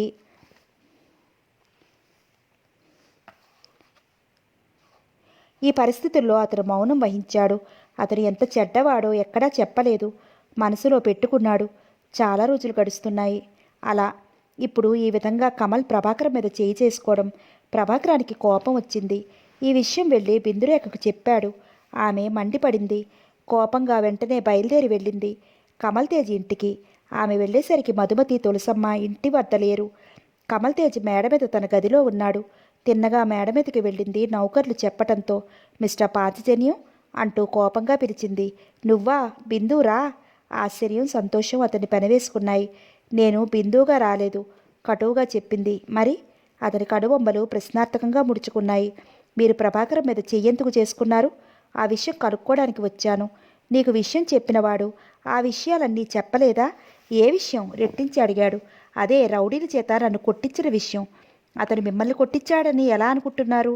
నాకు అనుమానం వచ్చింది. అనుమానం అయితే వచ్చింది కానీ నిజం కాలేదుగా ఇంకా అంది. అయితే ఏమిటంటావు? మీరు అతన్ని కొట్టడం తప్పంటాను. అతను చెడ్డవాడు, రౌడీలతో చేతులు కలిపాడు కాబట్టి నా చేతిలో చావు దెబ్బలు తిన్నాడు. అతను తప్పు చేయవచ్చు కానీ అతన్ని దండించే అధికారం మీకు లేదు. చట్టం ఉంది అతన్ని పట్టి శిక్షించడానికి, కోర్టులు ఉన్నాయి న్యాయాలు తేల్చటానికి అంది కోపంగా. చట్టానికి కోర్టులకి సాక్ష్యం కావాలి. అవి నెమరు వేసుకుని ఎప్పుడో రంగంలోకి దిగుతారు. ఈలోగా అవినీతి పెరిగిపోతుంది, అన్యాయాలు జరిగిపోతాయి. అందుకని అతన్ని శిక్షించి నేరస్తుడు మీరవుతారా? నేనెందుకు అవుతాను? ఎందుకు అవను? ఆ ప్రభాకరం తిన్నగా వచ్చి నాకు చెప్పాడు. లేకుంటే పోలీసులకు రిపోర్ట్ ఇస్తే ఏవనిస్తాడు? హేళనగా చూశాడు. మిస్టర్ పాంచజన్యం, తెలివితేటలన్నీ మీ సొంతమే అనుకోకండి. తెలివితేటలు అందరి సొంతం. అయితే ఇప్పుడు నన్ను ఏం చేయమంటావు? ఏం చేయమంటానా? ప్రభాకర్ని ఇక్కడికి రప్పిస్తా. అతనికి క్షమార్పణలు చెప్పుకోండి. బిందు, ఎందుకు? కోపంగా అడిగింది. నేను వాడికి క్షమార్పణలు చెప్పుకోవాలా? అవును, తాపీగా చెప్పింది. ఎందుకని? వాడు దొంగల బుటాతో సంబంధం ఉంది వాడికి. అందుకు వాడిని ఇంటి చుట్టుపక్కలకి రాకుండా చెయ్యాలని నా ఉద్దేశం. అతనికి దొంగల బుటాతో సంబంధం ఉందని మీకెలా తెలుసు? నేను గ్రహించుకున్నాను. అది తరువాత తేలే విషయం. మీరు అతనికి క్షమార్పణలు చెప్పుకోండి. లేకుంటే? కోపంగా ప్రశ్నించాడు. మీకు దొంగల ముఠాతో సంబంధం ఉందని పాంచజన్యం కమల్ తేజ్గా అవతారం ఎత్తి పెద్ద మనిషిగా చెలామణి అవుతున్నాడు. చట్టం నడుం కట్టి అతన్ని బంధించాలి, కోర్టు శిక్షించాలి అని కేసంతా తిరగతీస్తాను. ఈ కమల్ తేజ్ని కోర్టులో పాంచజన్యంగా నిలబెడతాను అంది కోపంగా. ఎంత ధైర్యం నీకు? నన్ను కోర్టు ఎక్కిస్తావా? అంటూ దగ్గరగా వచ్చి ఆమె చెయ్యి పట్టుకున్నాడు. చీ, వదలండి, నా చెయ్యి వదులుతారా లేదా అంటూ గింజుకుంది. అతను వదల్లేదు. నన్ను కమల్ తేజ్ కాడని పాంచజన్యంగా కోర్టులో నిలబెట్టే ధైర్యం ఉందా అంటూ ఆమెను గదిలోకి లాక్కు వెళ్ళాడు. నీ పొగరు, నీ గర్వం అంటూ కోపంగా చూస్తూ, నిన్ను నా భార్యగా చేసుకుని నీ నోరు మోయిస్తాను చూడు. నువ్వు లాయర్గా కోర్టులో నన్ను కమల్ తేజుగా నిలబెట్టేటట్టు చేస్తాను చూడు. ఈ కమల్ అంటే ఎవరనుకుంటున్నావు? ఈ కమల్ అంటే తెలియని దానివా అంటూ గదిలోకి ఈడ్చుకుపోయి తలుపులు మూశాడు. వదలండి, నన్ను వదలండి అంటూ గింజుకుంది. వెళ్ళి దేవుడి దగ్గర ఉన్న కుంకుమ తీసి ఆమె నుదుట బొట్టు పెట్టబోయాడు. ఆమె తల తిప్పింది. వద్దు, నా నుదుటి మీద కుంకుమ తిత్తవద్దు. మీరు నాకు భర్త అవడం నేను భరించలేను. నా గుండె ఆగి చస్తాను. మీలాంటి మోసగాడిని భర్తగా భరించే శక్తి నాకు లేదు. న్యాయస్థానంలో మిమ్మల్ని నిలబెట్టే వరకు నా మనసు శాంతించదు. ఏమన్నావు? నన్ను న్యాయస్థానంలో నిలబెడతావా? ఈ మోసగాడిని భర్తగా భరించే శక్తి నీకు లేదు. ఏదైతే నువ్వు కాదనుకుంటున్నావో అదే పని చేసి తీరుతాను. నిన్ను నా భార్యగా చేసుకుంటాను. నా కాళ్ళ దగ్గర పడేసి ఉంచుతాను. సాయంత్రం మీ ఇంటికి నేను డిన్నర్కి వస్తాను. నువ్వు నీ తల్లిదండ్రులకి ఏం చెప్తావో ఏం చేస్తావో నీ ఇష్టం. నన్ను నీ భర్తగా వాళ్ళకి చెప్పు. అలా చెప్పకపోయావో చంపేస్తాను అంటూ బెదిరిస్తూ ఆ కుంకుమ ఆమె నుదుట బలవంతంగా దిద్దాడు. కమల్ తేజ్ మెడలో గొలుసు తీసి ఆమెకి చూపించాడు. ఇది వెంకటరమణ బొమ్మతో ఉంది. వెంకటరమణ దేవుడు సాక్షిగా నీ మెడలో ఇది మంగళసూత్రంగా వేస్తున్నాను. ఇదే మన బంధానికి మూడు ముళ్ళ అనుబంధం అంటూ ఆ గొలుసు ఆమె మెడలో వేసేశాడు. బిందురేఖ నిశ్చేష్టురాలై నిలబడిపోయింది. ఎంత పనిచేశారు అంటూ చేతుల్లో ముఖం దాచుకుంది. బిందు, బిందు అంటూ ఆమెని ఓదార్చబోయాడు. ఛీ, నన్ను ముట్టుకోకండి అంటూ అతన్ని విదిలించి కొట్టింది. బిందు, నన్ను నువ్వు అర్థం చేసుకోలేదు. నా గురించి నీకు అంతా చెప్పేస్తాను. లాయర్గా నువ్వు న్యాయాలు ఆలోచించు అంటూ జరిగినదంతా ఆమెకు చెప్పేశాడు. అంతా విని బిందు అలా ఉండిపోయింది. ఏమిటి ఏమిటి నిజమా? మీరు ఇన్ని బాధలు పడ్డారా? మీరు ఆ దొంగల ముఠాతో అంటూ ఏడవసాగింది. బిందు అన్నాడు బాధగా. ఏమండి, నన్ను మన్నించండి అంటూ అతన్ని చుట్టేసి బావురుమని ఏడ్చింది. జరిగింది ఇది. ఈ విషయం కోర్టులో తేలే వరకు మధుకి చెప్పకూడదు. అలాగే అంది బిందు. కాసేపు అక్కడే కూర్చుంది. మధుమతి తులసమ్మ ఎక్కడికో వెళ్ళారు. వచ్చేసరికి తను అక్కడ ఉండకూడదు అనుకుని అతనికి ఆ విషయం చెప్పింది. సరే, నువ్వు వెళ్ళు అన్నాడు. రాత్రికి వస్తారా? వస్తాను అన్నాడు. నేను వెళతాను అంటూ చెప్పి బిందురేఖ వెళ్ళిపోయింది. కమల్ తేజ మనసు కొంచెం తేలికైనట్లయింది. బిందుకి అంతా చెప్పేశాడు. నా తప్పేం లేదని అనుకున్నాడు. ఆ రోజు తండ్రితో మెల్లగా చెప్పింది బిందురేఖ. తల్లి అక్కడే ఉంది. కూతురు ఏం చెప్తుందా అన్నట్లు చూస్తోంది ఆవిడ. డాడీ అంది మెల్లగా. ఏమమ్మా అన్నాడు పురుషోత్తం గారు. నేను ఆగిపోయింది. ఈ విషయం ఎలా చెప్పాలా అన్నట్టుగా తడబడింది. ఏమైంది చెప్పు తల్లి, నువ్వేం చెప్పినా కాదనను అన్నాడు. ఆ నమ్మకం నాకుంది, అందుకే చెప్తున్నాను అంటూ ఆగి, నేను కమల్ తేజ్ని పెళ్లి చేసుకోవాలనుకుంటున్నాను డాడీ అంది. బిందు తల్లిదండ్రులు ఇద్దరూ ఒక్కసారే అన్నారు ఆశ్చర్యంగా. అవును డాడీ, అవును మమ్మీ. నిన్న అనుకోకుండా ఆయనతో నా వివాహం జరిగింది. మా నమ్మకం కోసం నా మెడలో ఈ గొలుసు వేశారు. దేవుడి సాక్షిగా నువ్వు నా భార్యవు అంటూ నేను కాదనలేకపోయాను. మీరు ఈ విషయం దృష్టిలో పెట్టుకుని మీరు ముహూర్తం పెట్టించి మీ చేతుల మీద మా పెళ్ళి అందరితో జరిపించండి అంటూ అతను తన మెడలో వేసిన గొలుసు చూపించింది. మీరు ఈ విషయం దృష్టిలో గొలుసు చూపించింది తల్లి తండ్రికి. అమ్మో బిందు, మాకు నీ విషయం ఏమీ అర్థం కావటం లేదు. అతనికి పెళ్ళయింది, పిల్లలున్నారు. మేము అప్పుడు చెప్తే నువ్వు ఏమన్నావు? పెళ్లి మీద పెళ్ళి అతను చేసుకుంటాను అంటే నేనెలా అంగీకరిస్తాను? నలుగురిలో నవ్వులు పాలైనా ఒక స్త్రీ జీవితానికి న్యాయం చేకూరుస్తాను అన్నావు. ఇప్పుడు ఇలా మాట్లాడుతున్నావేమిటి అన్నారాయన. బిందురేఖ మాట్లాడలేదు, తల వంచుకుంది. అమ్మా బిందు, ఏమిటమ్మా నీ నిర్ణయం? ఆ మధుమతికి ఎలా అన్యాయం చేయాలనుకున్నావు? అసలు నీకు ఏం ఆలోచన? చెప్పు తల్లి, చెప్పు. నీ మనసులో ఉద్దేశం ఏమిటి? మమ్మీ, అనుకోకుండా నా పెళ్ళి కమల్తో జరిగిపోయింది. ఈ వివాహాన్ని కాదనలేను. అతను మోసగాడు అయినా వంచకుడు అయినా తప్పదు. అతను నా భర్త. అతనికి భార్యాపిల్లలు ఉండవచ్చు. నేను వాళ్ళకి అన్యాయం చెయ్యనివ్వను. బిందు, నీకు అంత కర్మేం పట్టింది చెప్పు. అతన్ని మర్చిపోయాను అన్నావు, ఇక మర్చిపో. ఈ పెళ్లి తతంగాలేమిటి? అతను నీకు భర్తగా తగడు అంటూ చెప్పారాయన. డాడీ, నన్ను అర్థం చేసుకోండి. అమ్మా బిందు. అవును డాడీ, నేను అతన్ని పెళ్లి చేసుకోవడానికి మొదట ఇష్టపడలేదు. అతనికి నా మీద పూర్తి ఇష్టం ఉంది. లాయర్గా నా అవసరం ఉంది. భార్యగా, లాయర్గా అతన్ని నా చేయూతతో ఉన్నత వ్యక్తిగా నిలబెట్టడానికి ప్రయత్నిస్తాను అంది బాధగా. బిందు, మాటలు చెప్పినంత తేలిక కాదమ్మా నువ్వు ఆ పని చేయటం. డాడీ, నేను మాటలు చెప్పటం కాదు, పని చేసి చూపిస్తానంది పట్టుదలగా. సరే అమ్మా, నీ ఇష్టం అన్నారు. ఆయన మనసులో బాధని మింగుకుంటూ పైకి ఏమీ మాట్లాడలేదు. బిందురేఖ తన గదిలోకి వెళ్ళిపోయింది. ఆమె ఆలోచనల్లో పడిపోయింది. విమలమ్మ భర్త దగ్గరగా వచ్చి, ఏమండి అంది మెల్లగా. భార్య వైపు చూశారు. ఏమిటి అన్నట్లుగా. ఏమిటండి ఇదంతా? మధుమతి గురించి అందరికీ తెలిసిపోయింది. అతనికి అమ్మాయిని ఇచ్చి వివాహం చేస్తే నలుగురు నవ్వరా అడిగింది బాధగా. నవ్వుతారు, తప్పకుండా నవ్వుతారు విమల. ఏం చేద్దామండి? మనం ఏం చెయ్యలేము. మన చేతిలో ఏమీ లేదు. ఎలా జరగవలసినది అలా జరుగుతుంది అంతే. పైన భగవంతుడు ఉన్నాడు. అమ్మాయి నుదుట రాసినట్లు జరుగుతుంది. మనం మొదట కమల్ అనుకున్నాము, తర్వాత అతన్ని చేసుకోను అంది. మనం బాధపడ్డాము. తర్వాత ఆ అమ్మాయి చెప్పిందే నిజం అనుకున్నాము. ఇప్పుడు మళ్ళా అతన్నే పెళ్లి చేసుకుంటాను అంటోంది. బాధపడుతున్నాము. అయినా సరే అన్నాం. మళ్ళా అయినా సరే అన్నాం. మళ్ళా ఏం జరుగుతుందో ఈ రోజు తర్వాత రేపెలా జరుగుతుందో ఏమిటో మనం చెప్పలేము అన్నారు. ఏమండి అంది ఆవిడ కన్నీళ్లతో. విమల అమ్మాయి తెలివైనది. అతన్ని పెళ్లి చేసుకోవడంలో మళ్ళా ఏమనుకుంటుందో తెలీదు, చూద్దామన్నారు. ఆవిడ తల పంకిచ్చింది చీర చెంగుతో కళ్ళు తుడుచుకుంటూ. ఆ రాత్రి కమల్ వచ్చాడు. చాలా రోజుల తర్వాత ఆ ఇంటికి. బిందు, మాటలు చెప్పినంత తేలిక కాదమ్మా నువ్వు ఆ పని చేయటం. డాడీ, నేను మాటలు చెప్పటం కాదు, పనిచేసి చూపిస్తాను అంది పట్టుదలగా. సరే అమ్మా, నీ ఇష్టం అన్నారాయన. మనసులో బాధను దిగమింగుకుంటూ పైకి ఏమీ మాట్లాడలేదు. బిందురేఖ తన గదిలోకి వెళ్ళిపోయింది. ఆమె ఆలోచనల్లో పడిపోయింది. విమలమ్మ భర్త దగ్గరగా వచ్చి ఏమండి అంది మెల్లగా. భార్య వైపు చూశారు ఏమిటి అన్నట్లుగా. ఏమిటండి ఇదంతా? మధుమతి గురించి అందరికీ తెలిసిపోయింది. అతనికి ఆ అమ్మాయిని ఇచ్చి వివాహం చేస్తే నలుగురు నవ్వరా అడిగింది బాధగా. నవ్వుతారు, తప్పకుండా నవ్వుతారు విమల. ఏం చేద్దామండి, మనం ఏమీ చెయ్యలేము. మన చేతిలో ఏవీ లేదు. ఎలా జరగవలసినది అలా జరుగుతుంది అంతే. పైన భగవంతుడు ఉన్నాడు. అమ్మాయి నుదుట రాసినట్లు జరుగుతుంది. మనం మొదట కమల్ అనుకున్నాం, తర్వాత అతన్ని చేసుకోను అంది. మనం బాధపడ్డాం. తర్వాత అమ్మాయి చెప్పిందే నిజం అనుకున్నాం. అప్పుడు మళ్ళా అతన్నే పెళ్లి చేసుకుంటాను అంటోంది.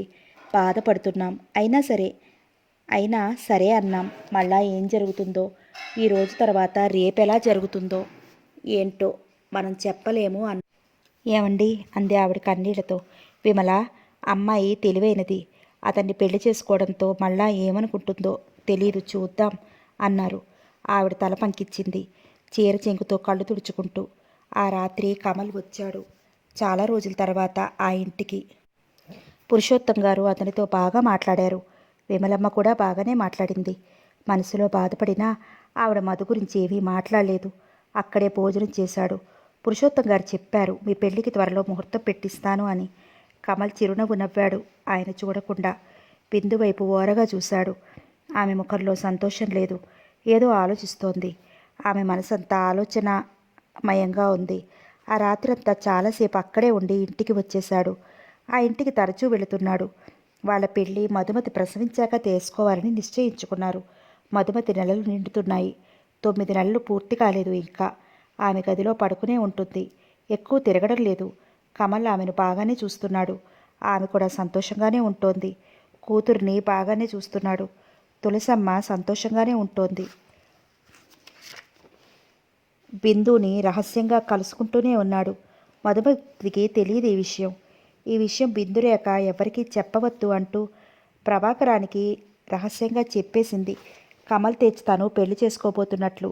అతను విని ఆలోచనలో పడిపోయాడు. ఏమీ మాట్లాడలేదు, మౌనం వహించాడు. మధుమతి తల్లిదండ్రులు రామచంద్రరావు గారు జానకమ్మ వచ్చి ఉన్నారు. కూతురు ప్రసవించే టైమని. ప్రభాకర్ ఆ ఇంటికి రావటం మానేశాడు. మాధవి కొడుకుని తీసుకుని వస్తోంది. ప్రభాకరం రావటం లేదని జానకమ్మ రామచంద్రరావు గారు అడిగారు. అతన్ని వాళ్ళెప్పుడు చూడలేదు, అందుకడిగారు. మధుమతి ఏం చెప్తుంది? ఏం చెప్పలేకపోయింది బాధగా. అతను మంచివాడిని తెలుసు. భర్తకి ఇష్టం లేదు అతని రాక. అందుకు మౌనం వహించింది. మధుమతికి చూచాయిగా విషయం తెలిసింది. కమల్ పాప ఎక్కడికో వెళ్ళి వస్తుంటే బిందురేఖ వాళ్ళకి కనిపించటం, మాట్లాడటం. పాప తల్లికి చెప్పింది, బిందు ఆంటీ కనిపించింది అని. భర్తను అడిగితే బిందు కనిపించలేదే అని అబద్ధం ఆడేశాడు. ఆమెకు అనుమానం వచ్చింది కానీ ఏమీ అనలేకపోయింది. ఆమె తనకు అన్యాయం చెయ్యదని తెలుసు. ఒకసారి అతను ఆమెతో ఫోన్లో మాట్లాడుతున్నాడు. అటు తను వెళ్ళగానే వెంటనే రిసీవర్ పెట్టేశాడు. ఆమెకి ఏమనుకోవాలో తోచడం లేదు. శ్యాంప్రసాద్కి విషయాలు చాలా తెలిసాయి. ఆ రోజు ప్రభాకరం పాతిజన్యాన్ని రక్షించి ఇంటికి తీసుకెళ్లి గదిలో ఉంచి తాళం వేసి డాక్టర్ కోసం వెళ్ళాడు. వచ్చేసరికి అతను గదిలో లేడు, తప్పించుకుని వెళ్ళిపోయాడు. ఆ తప్పించుకుని వెళ్ళిపోవడంతో అతడి రాసి పరుగు పట్టింది. పాంచజన్యం కమల్ తేజ్గా మారాడు. కంపెనీ పెట్టాడు, బిజినెస్లు పెట్టాడు, పెద్ద బంగళా కట్టించాడు. అతను తమ వద్ద కాజేసిన 70 లక్షలతో అతను ఇంకా ఐశ్వర్యవంతుడైపోయాడు. అతను భార్య పిల్లల్ని మర్చిపోయి బిందురేఖ ఆకర్షణలో పడిపోయాడు. ఈ పరిస్థితిలో లాయర్ అండ ఉందా అని అతని అభిప్రాయం. వాళ్ళ పార్టీకి శ్యాంప్రసాద్ ముఠాలో వాళ్ళు వెళ్ళి అందరితో కలిసిపోయి పరిశీలించసాగారు. ఎవరూ గమనించలేదు. అందరూ మారువేషాల్లో ఉన్నారు. పాంచజన్యం భార్య మధుమతి పాట పాడటం, పడిపోవటం అంతా గమనించారు. ప్రభాకరం పోలీసులకు చిక్కుకోవడం, హత్యానేరం అతనిపై పడటం, బిందురేఖ రక్షించి అతన్ని నిర్దోషి అని రుజువు చేయటం, అతను విడుదల అవటం, ఆమె దగ్గర ఉద్యోగం చేయటం తెలిసాయి. బిందురేఖ కమల్ని పాంచజన్యంగా గుర్తించి మధుమతిని అతనింటికి తీసుకెళ్లి అప్పగించినట్లు తెలుసు. బిందురేఖ పాంచజన్యాన్ని బెదిరించడం తెలిసింది. దొంగల ముఠాతో సంబంధం ఉందని, అతన్ని ఆ ముఠాన్ని పట్టించి కోర్టులో నిలబడతారని అనటం డబ్బు విషయం ముఖ్యం కాదు. అతన్ని పోలీసులు పట్టుకుంటే, బిందురేఖ తలుచుకుంటే కేసంతా బయటికి లాగి ముఠాని బయటికి లాగుతుంది పేర్లతో సహా. పాంచజన్యం అన్నీ చెప్పేస్తాడు. ఎలా? ఏం చెయ్యాలి? ఆలోచిస్తూ కూర్చున్నారు. అతనికి ఓ ఆలోచన వచ్చింది. ప్రభాకరాన్ని పట్టి తీసుకురమ్మన్నాడు, ఎలాంటి అనుమానం రాకుండా. వాళ్ళు అతన్ని శ్యాంప్రసాద్ దగ్గరికి తీసుకొచ్చారు. శ్యాంప్రసాద్ ప్రభాకరానికి మంచి పార్టీ ఇచ్చి డాన్స్ ఒకటి ఏర్పాటు చేశాడు. అతనికేమీ అర్థం కాలేదు. తర్వాత పెట్టిలో 5 లక్షల రూపాయలు చూపించి, నువ్వు ఒక పని చేయాలి అన్నాడు. నేనా? ఏమిటి? అడిగాడు ఆశ్చర్యంగా. నువ్వు ఈ పని చేసి తీరాలి, అంతే. కాదంటే నీ భార్య, నీ కొడుకు, నువ్వు ఒక్కసారి చచ్చిపోతారు, జాగ్రత్త అంటూ బెదిరించాడు. ప్రభాకరానికి నోట మాట రాలేదు. ఇందా ఈ డబ్బు తీసుకో అంటూ ఆ పెట్టిచ్చాడు. అతను మౌనంగా అందుకున్నాడు. నువ్వు ఇద్దరిని హత్య చేయాలి. నేనా? అదిరిపడ్డాడు ప్రభాకరం. అవును. మా డబ్బు తిని మా కళ్ళల్లో కారం జల్లి పారిపోయిన ఆ పాంచజన్యం ఇప్పుడు కమల్ తేజ్గా అవతారం ఎత్తాడు. పెద్ద మనిషిగా చలామణి అవుతున్నాడు. మళ్ళీ మరో అవతారం ఎత్తకుండా ఆ కమల్ని నువ్వు హత్య చేయాలి. ఈ కేసు మళ్ళా తిరగతోరటానికి చూస్తున్న లాయర్ బిందురేఖని హత్య చేయాలి. నేను హత్య చెయ్యలేను, నా వలన కాదు, పెట్టి పడేయబోయాడు. శ్యాంప్రసాద్ కళ్ళు నిప్పులు కురిశాయి. రహస్యం వినేశాక నువ్వు ప్రాణాలతో ఉండలేవు. మా మాట విని మాతో చేతులు కలిపావో నువ్వు లక్షాధికారివి అవుతావు, లేదా నువ్వు, నీ భార్య, నీ కొడుకు ప్రాణాలు ఆకాశ వీధుల్లో పిట్టల్లా ఎగిరిపోతాయి. ఆలోచించుకో. పని అయ్యాక నేనే స్వయంగా మరో 10 లక్షలు నీకు అందజేస్తాను. ఆలోచించుకో అన్నాడు. 10 నిమిషాలు గడిచింది. పావుగంట గడిచింది. అరగంట గడిచింది. గంట దాటిపోసాగింది. ప్రభాకరానికి బుచ్చెమటలు పోసేసాగాయి. కమల్ని బిందురేఖని తను చంపటమా? చంపకపోతే తను, భార్య, కొడుకు చనిపోతారా? ఎలా? ఏం చెయ్యటం? ఆలోచిస్తున్నాడు. ఏం చెప్పు. వాళ్ళ ప్రాణాలు తీసి మాకిస్తావా? మీ ప్రాణాలు మాకిస్తావా? క్రూరంగా నవ్వాడు. ప్రభాకర్ ఆలోచించుకున్నాడు. ఏం జరిగితే జరిగింది. డబ్బు, ఇంత డబ్బు తన జీవితంలో గడించగలడా? తన కొడుకు లక్షాధికారి అవుతాడు.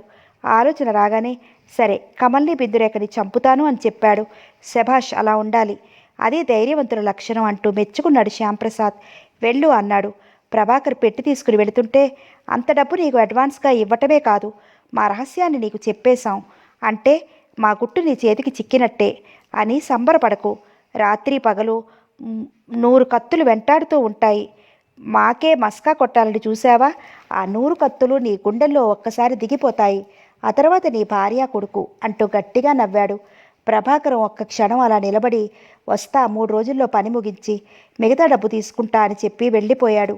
శ్యాంప్రసాద్ సంతోషంతో నవ్వుకున్నాడు. ఒక్క దెబ్బకి 2 పిట్టలు నేల కూలుతాయి. పాంచజన్యం, నన్ను మోసం చేస్తావా? బ్రతికి ఉండి చనిపోయినట్లుగా మమ్మల్ని నమ్మించడానికి చూస్తావా అనుకున్నాడు. ఆ రోజు బిందురేఖ కోర్టు నుండి వచ్చాక ప్రభాకరాన్ని ఇంటికి వెళ్ళిపోమ్మంది. ప్రభాకరం ఆ రాత్రంతా ఆలోచించి భార్య మాధవిని, కొడుకుని మధుమతి ఇంటికి పంపించేశాడు. తను ఏదో ఊరు వెళ్ళాలని, రాత్రి వస్తానని చెప్పాడు. మాధవి కొడుకుని తీసుకుని మధుమతి ఇంటికి వెళ్ళింది. భర్త ఊరు వెళ్తున్నట్లు చెప్పింది. జానకమ్మ, తులసమ్మ, మధుమతి ఏమనలేదు. ఆ రోజు అక్కడే ఉంది. ప్రభాకరం బిందురేఖ ఇంటికి వెళ్ళాడు. అంతే. ఆ తర్వాత ఏం జరిగిందో ఏమిటో అందరికీ అయోమయం అయిపోయింది. బిందురేఖపై బుల్లెట్ల వర్షం కురిసింది. ఆమె కోర్టుకు వెళ్ళబోతుంటే ఆమె కెవ్వుమంటూ అరుస్తూ నేల కూలింది. రక్తపు మడుగులో పడి ఉన్న బిందురేఖని వెంటనే హాస్పిటల్లో చేర్చారు. హాస్పిటల్లో ఆ డాక్టర్లందరూ హడావుడి పడుతున్నారు. బిందురేఖ కొన ఊపిరితో కొట్టుకుంటోంది. పురుషోత్తం గారు, విమలమ్మ ఇంట్లోనే ఉండటం, నౌకర్లు ప్రభాకరాన్ని చూడటం, అతను ఆమెను హత్య చేసి పరిగెత్తి పారిపోవటం, అందరూ అన్ని వైపుల నుండి అతన్ని బంధించేశారు. ప్రభాకరం అరెస్ట్ అయ్యాడు. విమలమ్మ ఏడవసాగింది. కూతురు చావు బ్రతుకుల్లో ఉంది. బ్రతుకుతుందన్న నమ్మకం లేదు, చచ్చిపోతుంది. ఆవిడ గుండె బ్రద్దలైపోయింది. ఆ ప్రభాకరాన్ని ఉద్యోగంలో వేసుకోవద్దంటే విన్నది కాదు. ఎంత వద్దు అన్నా ఉద్యోగం ఇచ్చింది. అతనికి ఉద్యోగం ఇచ్చిన దగ్గర నుంచి ఆవిడ భయపడుతూనే ఉంది. అతను ఎవరినో చంపేస్తాడని. పురుషోత్తం గారు కుప్పకూలిపోయారు. కమల్ తేజ్ కుమిలిపోసాగాడు. అటు తన ప్రాణానికి ప్రాణం బిందురేఖ ప్రాణం పోతోంది. ఆమె బ్రతకదు. ఆ రోజు పేపర్లో ప్రభాకరం ఫోటోలు పడ్డాయి. లాయర్ బిందురేఖని హత్య చేసి పోలీసులకు పట్టుబడిపోయాడు. ఇతనికి పెద్ద దొంగల ముఠాతో సంబంధం ఉందని పోలీసులు అనుమానిస్తున్నారు. ఆ దొంగల ముఠాని పట్టించడం కోసం పోలీసులు దర్యాప్తు ప్రారంభించారు. త్వరలో ఆ దొంగలను పట్టుకుంటామని పోలీసు అధికారి తెలియజేశారు. లాయర్ బిందురేఖ హాస్పిటల్లో ఉంది. కొన ఊపిరితో ఉన్నట్లు డాక్టర్లు తెలియజేస్తున్నారు. ఆమె ఉన్న రూములోకి ఎవరిని వెళ్ళనివ్వటం లేదు. ఆమె పరిస్థితి ఎలా ఉంటుందో ఎవరూ ఏమీ చెప్పలేకపోతున్నారు. ఆమెకు స్పృహ లేదు. పేపర్లో పడిన వార్తలు ప్రభాకరం బిందురేఖను హత్య చేశాడని తెలియడంతో మాధవి మధుమతి ఇంట్లో స్పృహ తప్పి పడిపోయింది. ఆమెకు ఏ పాపం తెలియదని తెలుసు. అందుకే ఎవ్వరూ ఆమెను ఏమీ అనలేదు. ఫోటో పేపర్లో చూసి రామచంద్రరావు గారు పెద్ద కేక పెట్టారు. జానకి, బాబు ఫోటో చూసావా? మన బాబు అంటూ జానకమ్మ, మధుమతి కంగారుగా ఆయన దగ్గరికి పరిగెత్తారు. జానకమ్మ ఫోటో చూసింది. ప్రభాకరం ఫోటో. బాబు, ప్రభుదేవ్ నువ్వా అంటూ ఆవిడ గుండె పగిలేలా ఏడవసాగింది. మధుమతి ఏమిటి అంటూ అలా ఉండిపోయింది. ప్రభుదేవ్కి 12 సంవత్సరాల వయసప్పుడు నౌకర్ను కొట్టాడు. అతడికి నుదుట రక్తం కారసాగింది. నౌకర్ను అలా కొట్టాడని రామచంద్రరావు గారు బెత్తం తీసుకుని కొడుకుని చంపేస్తాను అంటూ కోపంగా వెళ్ళారు. ప్రభుదేవ్ చిన్నతనంలో చేసిన పనికి హడిలిపోయి తండ్రి నిజంగా చంపేస్తారని ఇంట్లో నుండి పారిపోయాడు. ప్రభుదేవ్కు 5 సంవత్సరాల చెల్లెలు మధుమతి ఉంది. చెల్లెలంటే ఎప్పుడూ ప్రాణం పెట్టేవాడు. ప్రభుదేవ్ కనిపించిన రైలు ఎక్కేశాడు. మళ్ళీ ఆ ఇంటికి రాలేదు. రామచంద్రరావు గారు దంపతులు కుమిలిపోయి మంచం పట్టారు. పేపర్లో వేయించారు. పోలీస్ రిపోర్ట్ ఇచ్చారు. రేడియోలో అనౌన్స్ చేయించారు. లాభం లేకపోయింది. అతని జాడ తెలియలేదు. మధుమతి అన్నయ్య కనిపించక బెంగ పెట్టుకుంది. రోజులు గడుస్తున్నాయి. మెల్లగా కూతుర్ని చూసుకుంటూ రోజులు గడపసాగారు. ఆ తర్వాత మధుమతి ఈ విధంగా పెళ్లి చేసుకుని వచ్చేసింది. వాళ్ళు ఇంకా కృంగిపోయారు. ప్రభుదేవని ఒక ముసలి ఆయన ట్రైన్లో కలిసి ఆ అబ్బాయికి ఎవరూ లేరని జారిపడి అతను చెప్పిన మాటలు విని ఆ ముసలాయన ఇంటికి తీసుకువెళ్ళాడు. ఆయనకి కొడుకులు అందరూ దూరం అవడంతో కోపంగా వేరే ఉంటున్నారు. భార్య చనిపోయింది. ఆయన ప్రైవేట్లు చెప్తూ రోజులు గడుపుతున్నారు. ఆయన ప్రభుదేవ్ పేరు చెప్పకపోతే ప్రమాదం అని ప్రభాకరం అని ప్రభుదేవ్ పేరు చెప్పకపోతే ప్రభాకరం అని పిలిచేవాడు. ఆయన ఆఖరి కొడుకు చనిపోయాడు. అతడి పేరు ప్రభాకరం. ఆ పేరుతో ప్రభుదేవుని బిఏ వరకు ఆయన ఎలా చదివించాడు. అతను అంటే ఆ ముసలాయనికి ప్రాణం. ఇద్దరూ అలా ఉండేవారు. ఆ తర్వాత ఆ ముసలాయన ప్రభుదేవ్ చేతుల్లో చనిపోయారు. అతడే అన్నీ చేశాడు. ఆ ముసలాయనకు కొడుకులకి ఎవ్వరికీ తెలియజేసినా రాలేదు. ఆస్తి ఉందా, బంగారం ఉందా, మేమొచ్చి ఏం చేయాలి, పంచుకోవడానికి ఏముంది అని వాళ్ళు రాలేదు. ఆ తర్వాత ఎంఏ కట్టి పాస్ అయ్యాడు. నైట్ కాలేజీలో పగలంతా కష్టపడి పనిచేసేవాడు. అలా మాధవితో పరిచయం అయ్యి పెళ్లి చేసుకున్నాడు. రామచంద్రరావు దంపతులు కొడుకు గురించి కుమిలిపోయారు. ప్రభాకరం తన అన్న ప్రభుదేవ్ అని మధుమతికి తెలిసి బాధపడింది. అందుకే ఆ విషయం భార్యాభర్తలకు తెలుసు. తను డబ్బిచ్చినా అతను ఏం అనుకోకుండా తీసుకున్నాడు. తన గురించి బాధపడేవాడు. తన కాపురం నిలబెట్టడానికి చూసేవాడు. అంత ఇదిగా ఉన్న అతను ఈ హత్య ఎలా చేశాడు? బిందురేఖ అతనికి ఎంత సాయం చేసింది? ఎందుకు చేశాడో ఈ పని? ఆ సాయం మర్చిపోయాడా? మధుమతి కుమిలిపోసాగింది. అన్నగారు విడుదల అవ్వాలని, బిందురేఖ బ్రతకాలి అని ఆమె కోరుకోసాగింది. మధుమతికి నెలలు నిండిపోయాయి. ప్రసవించే టైం దగ్గర పడుతోంది. బిందురేఖ పరిస్థితి అలాగే ఉందని డాక్టర్లు చెప్తున్నారు. ఎవరినీ లోపలికి వెళ్ళనివ్వటం లేదు. డాక్టర్లు, నర్సులు మాత్రమే ఆ రూంలోకి వెళుతున్నారు, వస్తున్నారు. మాధవి విచారంగా అలా పడి ఉంది. ఆమెకు పూర్తిగా ఏమీ చెప్పలేదు. ఒక ఉత్తరం రాసింది, రహస్యంగా కమల్కి అందజేయడానికి, అంతే. మాధవి, రామచంద్రరావు, జానకమ్మలో తనకి అత్తగారు, మామగారని తెలుసు. మధుమతి ఆడపడుచు అని తెలుసు. ప్రభు చెప్పాడెప్పుడో. అందుకే కొడుకుని తీసుకుని వాళ్ళకి చూపించడానికి వస్తూ ఉండేది. మాధవి ఎవరు చూడకుండా కమల్ తలుపు తట్టింది. కమల్ తలుపు తీశాడు. ఏమిటి అంటూ. ఓ కవరు మడతలు పెట్టి ఉంది. అది అతని చేతిలో రహస్యంగా పెట్టి వెళ్ళిపోయింది. ఆశ్చర్యపోయి చూసుకున్నాడు ఏమిటా అని. అతని ఆలోచనలు ఒక దారికి వచ్చినట్లయ్యాయి. మర్నాడు హాస్పిటల్లోకి వెళ్ళాడు. ఆ సాయంత్రం బిందురేఖకి స్పృహ వస్తుంది. కమల్ని, పురుషోత్తం గారిని, విమలమ్మని మాత్రం లోపలికి 10 నిమిషాలు వదిలారు. బిందురేఖ కళ్ళు విప్పి చూసింది. ఎవరు, ఏమిటి ఇది అంతా, నేనెక్కడున్నాను అంది. కమల ఎప్పుడు ప్రభాకరం హత్య చేయబోయాడు. కమల్ చెప్పాడు ప్రభాకరం హత్య చేయబోయాడని. ఏమిటి అంటూ లేని శక్తిని కూడ తీసుకుంటూ లేచి కూర్చుంది. ప్రభాకరు నన్ను హత్య చేయడానికి ప్రయత్నించాడా? ఆశ్చర్యపోతూ చూసింది క్షణం సేపు. నో, ఐ కాంట్ బిలీవ్ అంటూ ఆగి, Prabhakar is not of that type అంటూ అరిచింది. మంచం మీద నుండి లేవటానికి ప్రయత్నించసాగింది. అంత నీరసంలోని ఆమె మనసు ఆగటం లేదు. ప్రభాకర్ ఎందుకు చేశాడు ఈ పని? కారణం ఏమిటి అన్నట్లుంది ఆతృత. Please take some rest, you can talk later అంటూ డాక్టర్లు ఆమెను పడుకోబెట్టడానికి ప్రయత్నించసాగారు. విద్యురేఖ ఎవరినీ పట్టుకోలేకపోతున్నారు. డోంట్ గెట్ ఎక్సైటెడ్ అన్నాడు కమల్ కొంచెం కసిరినట్టుగా. Please leave me, I'll myself go to know the facts అంటూ బిందురేఖ వెంటనే స్పృహ తప్పిపోయింది. మళ్ళా ఆమె పరిస్థితి ప్రమాదకరంగా అనిపించసాగింది. స్పృహ లేదు, పర్వాలేదు, ఆమె బ్రతుకుతుంది అనుకున్నారు. కానీ ఆమె పరిస్థితి అంతంత మాత్రంగానే ఉంది. పురుషోత్తం గారు, విమలమ్మ కుమిలిపోసాగారు. కమల్ తేజ్ బాధగా అలా చూస్తూ ఉండిపోయాడు. బిందురేఖ చచ్చిపోతే తను బ్రతకగలదా? ఆ రాత్రి డాక్టర్లు మారారు. నైట్ డ్యూటీ డాక్టర్లు, నర్సులు వచ్చారు. నైట్ డ్యూటీ డాక్టర్ వచ్చి చూసి వెళ్ళాడు. ఆ గదిలోకి ఎవరిని వెళ్ళనివ్వవద్దు అంటూ పురుషోత్తం గారిని, విమలమ్మ, కమల్ని ఎవరిని ఉండనివ్వకుండా దూరంగా పంపించేశారు ఆ డాక్టర్లు. దగ్గర ఉంటే ఆమె పరిస్థితికి మీ మనసు బాగుండదు, ఆమెకు నయం కాదు అంటూ. నిజమే అనుకున్నారు. దూరంగా వెళ్ళి కూర్చున్నారు. హాస్పిటల్లో బాయ్స్ తిరుగుతున్నారు. డాక్టర్లు, నర్సులు కంగారు పడుతున్నారు.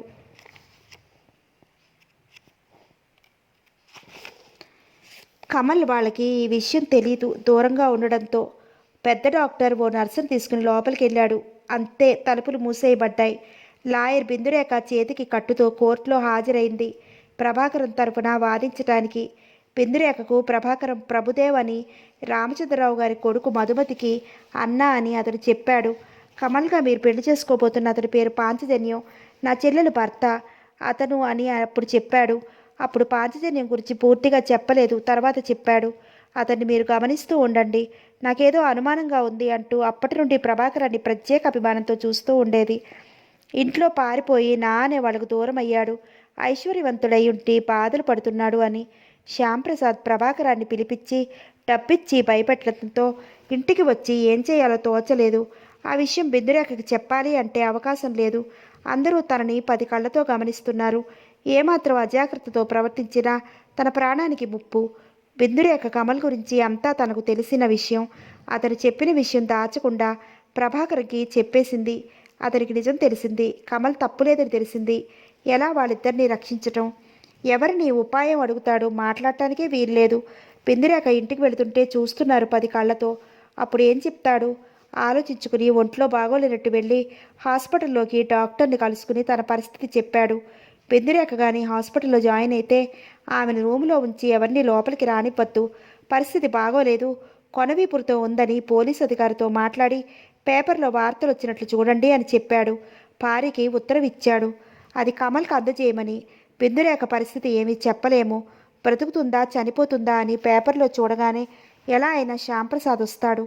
డాక్టర్ వేషంలో ఆమెను చంపేస్తాడు, బ్రతకనివ్వడు. జాగ్రత్త. ఈ విషయంలో పోలీసు అధికారులకి సాయం తీసుకుని జాగ్రత్త పడమని రాశాడు. వాళ్ళింట్లో మాధవి అతిరహస్యంతో ఆ ఉత్తరంతో పాటు తను రాసిన ఈ ఉత్తరం చదివి చింపేయండి రహస్యం అని ఇచ్చింది. వెంటనే డాక్టర్లతో, పోలీస్ ఆఫీసర్లతో మాట్లాడి చాకచక్యంతో చేశాడు ఆ పనిని Kamal Tej. Day duty doctor duty అయిపోయింది, వెళ్ళిపోతున్నట్లు నటించాడు. శ్యాంప్రసాద్ తన మనిషి నర్స్ సహాయంతో నైట్ డ్యూటీ డాక్టర్గా పోలీసులు ఊహిస్తున్నట్లుగా వచ్చాడు. అలాగే డాక్టర్గా పోలీస్ డిపార్ట్మెంట్ వాళ్ళు హాస్పిటల్లో బాయ్స్గా ఒక కంట కనిపెడుతున్నారు. ఆ డాక్టర్గా వచ్చిన శ్యాంప్రసాద్ని అతను లోపలికి వెళ్ళి కమల్ని, పురుషోత్తం గారిని, విమలమ్మని అక్కడ ఉండకుండా దూరంగా పంపించేశాడు. కమల్ తేజ్ తాను అనుకున్నట్టుగా జరుగుతోందని మనసులో సంతోషించి పురుషోత్తం గారు, విమలమ్మలతో దూరంగా వెళ్ళిపోయాడు. శ్యాంప్రసాద్ డాక్టర్గా నర్సును తీసుకుని లోపలికి వెళ్ళాడు. ఒక ఇంజెక్షన్తో బిందురేఖని చంపేద్దాం, ఆ ఇంజెక్షన్ డే డ్యూటీ డాక్టర్ ఇచ్చినట్లుగా చెప్పేద్దాం, ఇక్కడి నుంచి తప్పించుకుందాం అనుకున్నాడు అతను. ప్రభాకర్ గురి చూసి పిస్టల్ ఉపయోగించలేదు. అలా హత్య చేసినట్లు నటిస్తే పోలీసులు అతన్ని బంధిస్తారు. జైల్లో ఉంటే అతన్ని శ్యాంప్రసాద్ ఏమీ చేయలేడు. హత్య చేయబోయాడు, దొరికిపోయాడు, పట్టుబడిపోయాడు అని అనుకుంటాడు. ప్రభాకరం పిస్టల్తో పేల్చడంతో ఆమె చేతికి గాయమైంది. అనుకోకుండా జరగడంతో పిస్టల్ చెప్తానికి ఆ రక్తాన్ని చూసి ఆమె వెంటనే కెవ్వు నరుస్తూ పడిపోయింది. ప్రభాకరం హత్య చేయబోయినట్లు నటిస్తాడు అని ఆమెకు తెలుసు. ఆమెకు తెలీదు. చేతికి గాయమైంది, రక్తం కారి ధారలు కట్టాయి. ఆమెకు స్పృహ లేదు. ప్రభాకరం పరిగెట్టినట్టే నటిస్తూ నౌకర్ల చేతిలో దొరికిపోయాడు. పోలీసులకు ఫోన్ చేయటం, అతను అరెస్ట్ అవటం జరిగాయి. హాస్పిటల్లో బిందురేఖ ఉన్న రూంలోకి శ్యాంప్రసాద్ వెళ్ళాడు. వెళ్లటంతోనే హాస్పిటల్లో బాయ్స్గా తిరుగుతున్న పోలీసులు అతని చుట్టుముట్టారు. శ్యాంప్రసాద్ అతని అనుచరులు పోలీసులకు పట్టుబడిపోయారు. బిందురేఖకి స్పృహ రావడంతో కమల్ చెప్పాడు ప్రభాకరం హత్య చేయబోయాడని. ఆమె నీరసంగా ఉండటంతో నేను నమ్మను అంటూ నిజంగానే స్పృహ తప్పిపోయింది. మరుక్షణంలో తేరుకుంది. స్పృహ లేనట్టు కొన ఊపిరితో ఉన్న పేపర్లను వేయించి డాక్టర్లు, పోలీస్ డిపార్ట్మెంట్ వాళ్ళు ఎలా చెప్పారు? శ్యాంప్రసాద్ ముఠా వాళ్ళని పట్టుకోవడం కోసం కేసు నడుస్తుంది వరుసగా. ఆ రోజు ఆఖరి రోజు. కోర్టు తీర్పిస్తుంది. శ్యాంప్రసాద్కి యావజ్జీవ కారాగార శిక్ష పడింది. డబ్బుకి ఆశపడకుండా ప్రాణానికి తెగించి బిందురేఖని, కమల్ తేజ్ని కాపాడటమే కాకుండా దొంగల ముఠాని పట్టించే అవకాశం పోలీస్ డిపార్ట్మెంట్కి కల్పించాడని ప్రభుదేవాను కోర్టు మెచ్చుకుని విడుదల చేసింది. ఈ విషయం విన్న రామచంద్రరావు గారు, జానకమ్మ, మధుమతి ఎంతో సంతోషించి పొంగిపోయారు. కొడుకుని నా తండ్రి బాబు అంటూ పట్టుకున్నాడు ఆనందంతో. తల్లి తండ్రిని ప్రభుదేవ్ కలుసుకున్నందుకు ఆనందపడిపోయారు. భార్యను కొడుకును చూపించారు. వాళ్ళకి ఇలా అని తెలియకుండానే మనవణ్ణి ఎత్తుకుని ముద్దు పెట్టేవారు. ఆ మాట చెప్పి పొంగిపోయారు. అందరూ సంతోషంగా ఉన్నారు. మధుమతి ప్రసవించాక కొడుకు కోడలితో మనవణ్ణి తీసుకుని తన ఊరు వెళ్ళిపోవాలనుకున్నాడు రామచంద్రరావు గారి దంపతులు. అక్కడ బిజినెస్ విషయాలన్నీ ప్రభుదేవకి అప్పగించారని వాడి ఉద్దేశం. మాధవి తరఫు వాళ్ళు పొంగిపోతూ అల్లుడు అంత గొప్పవాడని. మధుమతికి ఆ రాత్రి అంతా బాగాలేదు. హాస్పిటల్లో జాయిన్ అయ్యింది. ఆమె నీరసంగా అదోలా ఉంది. హాస్పిటల్లో జాయిన్ చేయబోతుంటే భర్తను దగ్గరికి పిలిచింది. మీరు కొడుకు పుట్టాలని అనుకున్నారు. కొడుకు పుట్టాలని భగవంతుడిని కోరుకుంటున్నాను. బాబు అచ్చు మిమ్మల్ని పోలినట్టే ఉండాలని నా ఆశ, నా కోరిక. నేను బ్రతుకుతానో లేదో మధు అన్నాడు బాధగా. అతనికి కళ్ళనీళ్లు తిరిగిపోతున్నాయి. బిందురేఖ అక్కడే ఉంది. ఆమెకు దుఃఖం ఆగటం లేదు. కమల్ మనసంతా అదోలా అయిపోతోంది. జీవితం ఇలా అయిపోయిందేమిటి? భగవంతుడు ఎందుకు ఇలా శపించాడు? అతనికి ఎవరూ ఏమీ అపకారం చేశారు? భగవంతుడా, మధుకిప్పుడు ఏమైందా? ఏమైనా అయితే జీవితం ఏమిటి? ఈ పసిపిల్లలు తల్లి లేని వాళ్ళు అయిపోతారేమో. చావు బ్రతుకులు మానవుడి చేతిలో ఉంటే ఇకనే భగవంతుడా అని కుమిలిపోసాగాడు. జానకమ్మ, మాధవి కూడా కంగారు పడసాగారు. మధుకు ఎలా ఉంటుందో అని. ప్రభుదేవ్ కమలతో పాటు నడవసాగాడు. బాధపడసాగాడు. తులసమ్మ కంగారు ఎక్కువైపోయింది. ఆవిడికి కోడలంటే ప్రాణం. గొప్పిట్టి పిల్ల తమ ఇంట్లో ఎన్ని బాధలు అనుభవించింది. ఏమండి అంటూ భర్త చేతులు పట్టుకుంది. ఏంటి మధు? ఒక్క కోరిక అంది ప్రతిమలన్నట్టుగా. చెప్పు ఏమిటో? నేను చచ్చిపోతే ఈ పిల్లల్ని మీరే పెంచండి. తండ్రిని దూరం చేయొద్దు. మధు, అవునండి, ఇది నా కోరిక. మధు, నువ్వు బ్రతుకుతావు. ఏమిటి మాటలు? ఆమె అంత బాధలను నవ్వింది. మీకు తెలియదండి, స్త్రీకి ప్రసవ వేదనలో చచ్చి బ్రతుకుతుంది. నాకు బ్రతకాలనే ఆశ ఉంది. పుట్టిన బిడ్డను కళ్ళారా చూసుకుని మురిసిపోవాలని ఉంది. ముద్దులాడాలని, గుండెలకు అదుముకోవాలని ఉందండి. నాకు ఆ ఆశ ఉంది. బ్రతుకుతానని నమ్మకం ఉంది. అయినా ఏదో భయం నన్ను చుట్టేస్తోంది. చచ్చిపోతానేమోనని బెంగ. మీరు చెప్పండి, నేను బ్రతుకుతానని. మధు, ఆమె చెయ్యి గట్టిగా 2 చేతులతో పట్టుకున్నాడు. మధు, నువ్వు బ్రతికి తీరుతావు. ఈ పిల్లల్ని నీ చేతుల మీద అల్లారుబుద్దులుగా పెంచి పెద్ద చేస్తావు. ఏమండి, ఇప్పుడు నాకేదో ధైర్యంగా ఉందండి అంది కన్నీళ్లతో. మధు అన్నాడు బాధగా. అతని గుండెలు చీల్చే బాధ అది. బిందురేఖ దగ్గరగా వెళ్ళింది. మధు అంది తల నిమురుతూ. బిందు, నాకు బ్రతకాలని ఆశ ఉంది. చచ్చిపోతానేమోనని భయంగా ఉంది. ఆమె మాట్లాడలేదు. బిందు, బిందు అంది అతని చేతులు పట్టుకుంటూ. ఏమిటి చెప్పు మధు. ఒకవేళ నేనేమైనా అయిపోతే? చప్పున ఆమె నోరు మూసింది. తప్పు, అలా మాట్లాడుకు అంది. ఆమె పేలవంగా నవ్వింది. చచ్చిపోను గాని చచ్చిపోతే నా పిల్లలు ఎలా అని నా బాధ. నువ్వు తల్లివి కావాలి అంది. ఇప్పుడు ఆ మాటలన్నీ ఎందుకు చెప్పు అంది. మధు ఇక ఏమీ మాట్లాడలేదు. తులసమ్మ అంది. ఎందుకే తల్లి అలా మాట్లాడతావు? చక్కని బిడ్డని ఎత్తుకుంటావు. ఆడదానికి బాధలు తప్పవు కదా తల్లి అని మధుమతిని లోపలికి తీసుకెళ్లారు. ఆ రోజంతా ప్రసవ వేదన పడుతూనే ఉంది. మర్నాడంతా అలాగే ఉంది. రామచంద్రరావు గారు, జానకమ్మలకు భయంగా అనిపించసాగింది. ఒక్కగానొక్క బిడ్డ అని, ఆడపిల్ల దూరం అయిపోతుందేమో అని బాధపడసాగారు. మనసులో దుఃఖాన్ని మింగుకోసాగారు. తులసమ్మకు బెంగగానే ఉంది. మధుమతి 3 రోజులు అలా ప్రసవ వేదన పడుతోంది కానీ ప్రసవించలేకపోతోంది. ఆపరేషన్ చేయాలి అని అనుకుంటుండగా ప్రసవించింది. కొడుకు పుట్టాడు. చాలా అందంగా, బొద్దుగా, ఆరోగ్యంగా, ఉంగరాల జుత్తుతో పుట్టాడు బాబు. మధుమతి ప్రసవించిన వెంటనే స్పృహ తప్పిపోయింది. డాక్టర్లు కంగారు పడసాగారు. నీరసంగా ఉంది. ఆమె పరిస్థితి ఏమీ బాగాలేదు. ఆడపిల్ల పుట్టింది, మగపిల్లవాడి పుట్టింది కూడా ఆమెకు తెలియలేదు. పరిస్థితి దిగజారిపోసాగింది. మధుమతికి రక్తం లేదు. ఆమెకు ప్రాణం మీదకి వస్తోంది. ఆమె బ్లడ్ గ్రూప్ ఏబి. ఆ బ్లడ్ గ్రూప్ సాధారణంగా ఎవ్వరికీ ఉండదు. ఆ బ్లడ్ గ్రూప్ వాళ్ళు ఎవరుంటారు? ఎవరికీ ఏమీ పాలు పోలేదు. డాక్టర్లు కంగారు పడసాగారు. ఆ గ్రూప్ బ్లడ్ దొరక్కపోతే ఆమె బ్రతకదు. బిందురేఖ డాక్టర్లతో మాట్లాడింది. కమల్ తేజ్ దూరంగా వెళ్ళిపోయాడు. అతనికి ఏం చేయాలో పాలు పోలేదు. బిందురేఖది అదే బ్లడ్ గ్రూప్, నేను ఇస్తాను అంది. డాక్టర్లు సందేహించారు. ఆమెకు మొన్న అంత గాయమైంది, ఇప్పుడు పర్వాలేదా అని. అయినా ఆమె భయపడలేదు. డాక్టర్లు పరీక్షించి బిందురేఖ బ్లడ్ తీయసాగారు మధుమతికి ఎక్కించడానికి.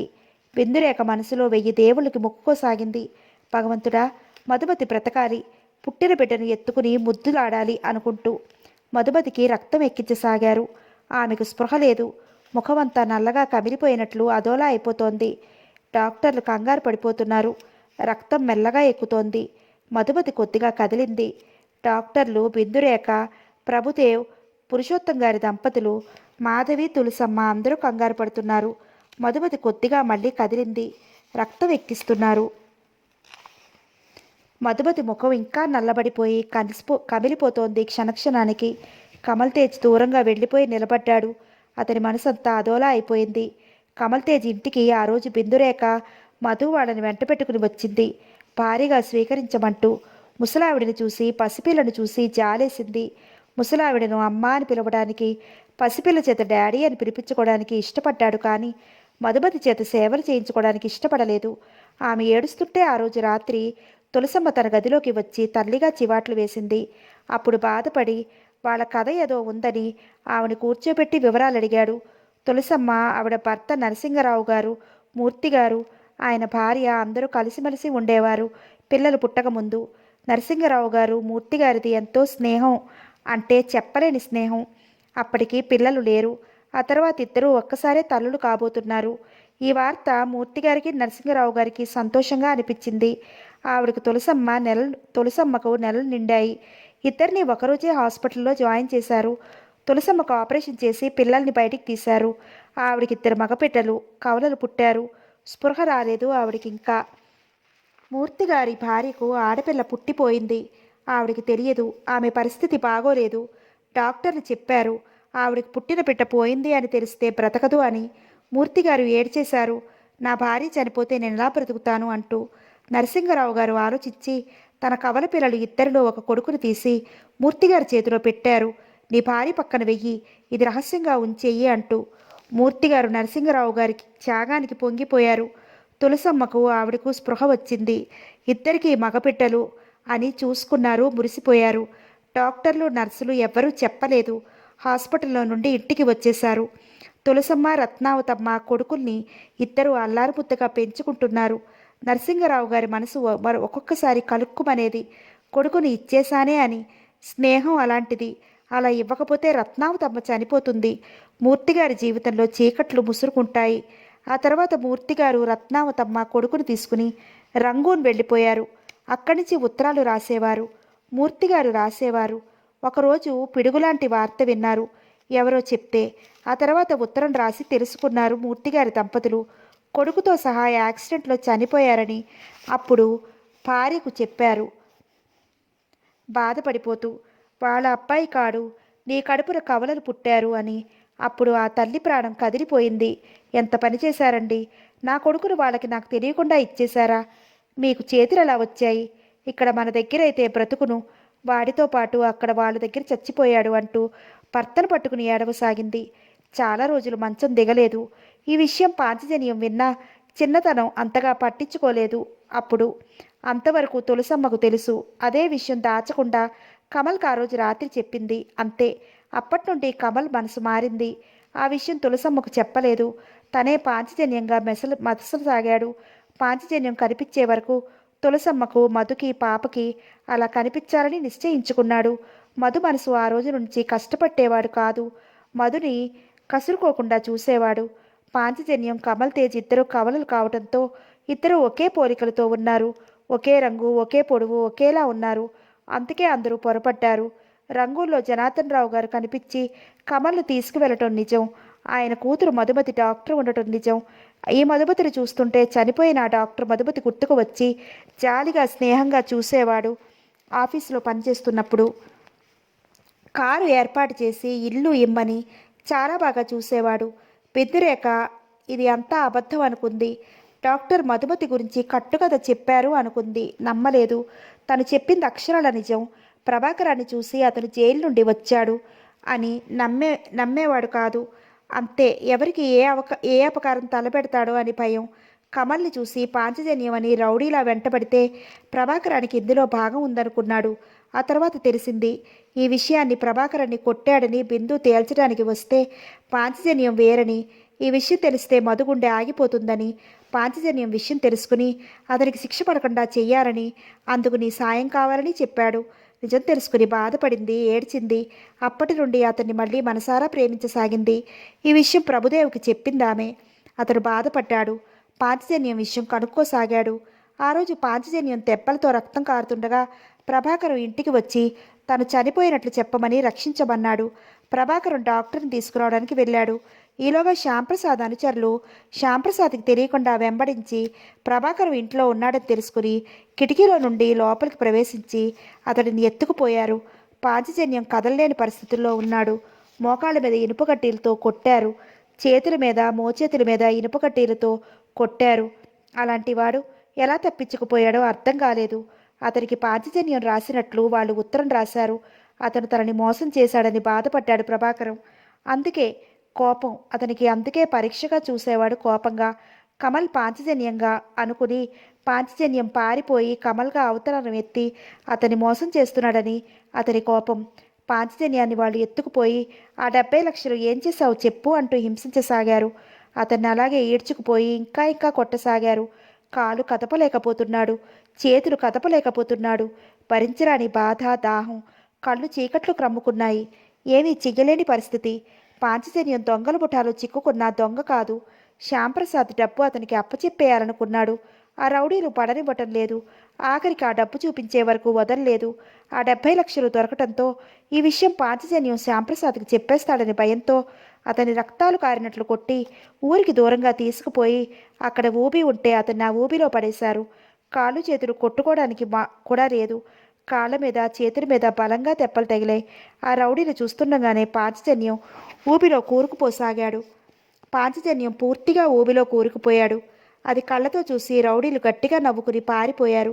శ్యాంప్రసాద్తో అతను బతికి ఉన్నాడని, ఆ డబ్బుతో పారిపోయాడు అని చెప్పారు. పాంచజన్యం చచ్చిపోయాడని తెలిసిన రోజున కమల్ తేజ్ ఎంత ఏడ్చాడో. మధుకి ఏం చెప్పాలి? ఎన్నాళ్ళు తనని భర్తగా అనుకుంటుంది. ఈ విషయం తెలిస్తే గుండె ఆగిపోతూ భగవంతుడా అనుకోసాగాడు బాధగా. ఇప్పుడు మధుమతి పరిస్థితి ఏమీ బాగాలేదు. ఎలా ఉంటుంది? బ్రతుకుతుందా? అంతలో తులసమ్మ గొల్లుని ఏడవసాగింది. జానకమ్మ, మాధవి అందరూ ఏడవసాగారు.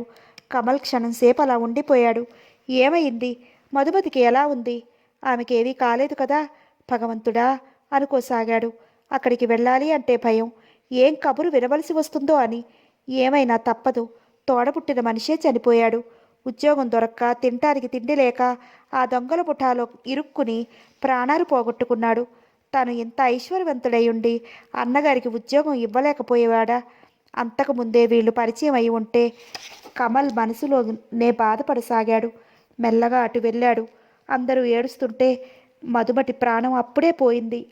ఆమె ముఖం మీద దుప్పటి కప్పేశారు. బాబు, పాంచజన్యం, మధు వెళ్ళిపోయిందిరా అంటూ తులసమ్మ ఏడవసాగింది. జానకమ్మ, రామచంద్రరావు గారు, మాధవి, ప్రభుదేవ్ సరే సరే కమల్ తేజ్ తల్లిని దగ్గరగా తీసుకున్నాడు. అమ్మా, నేను పాంచజన్యాన్ని కాదు. ఏమిటి బాబు అంత దుఃఖంలోనూ అడిగింది. మీరు మూర్తిగారికి పెంపకం ఇచ్చారే ఆ బిడ్డ కమల్ తేజ్ను అంటే అంది ఆవిడ. నేను చనిపోలేదు అమ్మా. నాన్నగారు చనిపోయారు. నేను చనిపోయానని అందరూ అనుకున్నారు. మరి పాంచజన్యం అడిగింది ఆవిడ ఏడుస్తూ. అమ్మా, నువ్వు ఈ పరిస్థితిలో తట్టుకోవాలి. పాంచజన్యం చనిపోయాడు అంటూ టూకీగా చెప్పాడు. బాబు అంటూ కుప్పకూలిపోయింది. అమ్మా ఊరుకో అమ్మా, ఎంత దురదృష్టం రా. ఆ మృత్యుదేవత మిమ్మల్ని పొట్టన పెట్టుకుందా? మీ భార్యాభర్తల ఆనందాన్ని చూడలేకపోయిందా? మీ ఇద్దరూ వెళ్ళిపోయారా? చనిపోయాడనుకున్న కొడుకు బ్రతికే ఉన్నాడు, బ్రతికి ఉన్నాడు అనుకుంటున్న కొడుకు చనిపోయి నా కడుపున చిచ్చు పెట్టాడురా. కమల్, నేను ఎలా తట్టుకోనురా? ఆ పాంచజన్యం ఏమనుకున్నాడు? ఈ తల్లి గురించి ఏమనుకున్నాడు? ఈ తల్లి ఎలా తట్టుకుంటుందనుకున్నాడు? భార్యను కూడా తీసుకెళ్ళిపోయాడంటూ ఏడవసాగింది. పుట్టిన బిడ్డను కూడా చూసుకోలేదే ఆ మహాతల్లి అంటూ ఏడ్చింది తులసమ్మ. వాడిని తల్లి లేని వాళ్ళని చేసింది. బిందురేఖ దగ్గరగా వెళ్ళింది. ఉయ్యాలలో పసిబిడ్డను ఎత్తుకుని గుండెలకు అదుముకుంది. అత్తగారు, ఈ పసిబిడ్డకు తల్లి చనిపోలేదు, నేను బ్రతికే ఉన్నాను. నాకు అక్కయ్య చనిపోయింది, కానీ ఈ పిల్లలకు తల్లి చనిపోలేదు. అమ్మా బిందు, అంది ఆవిడ. అవునత్తగారు, నేను మీ కోడలే కదా. మీ అబ్బాయి కమల్ని పెళ్లి చేసుకుందాం అనుకుంటున్నాను కదా. ఈ పిల్లలిద్దరూ మా దగ్గర ఉంటారు. మాకిక పిల్లలు వద్దు, ఈ పిల్లలే మా పిల్లలు.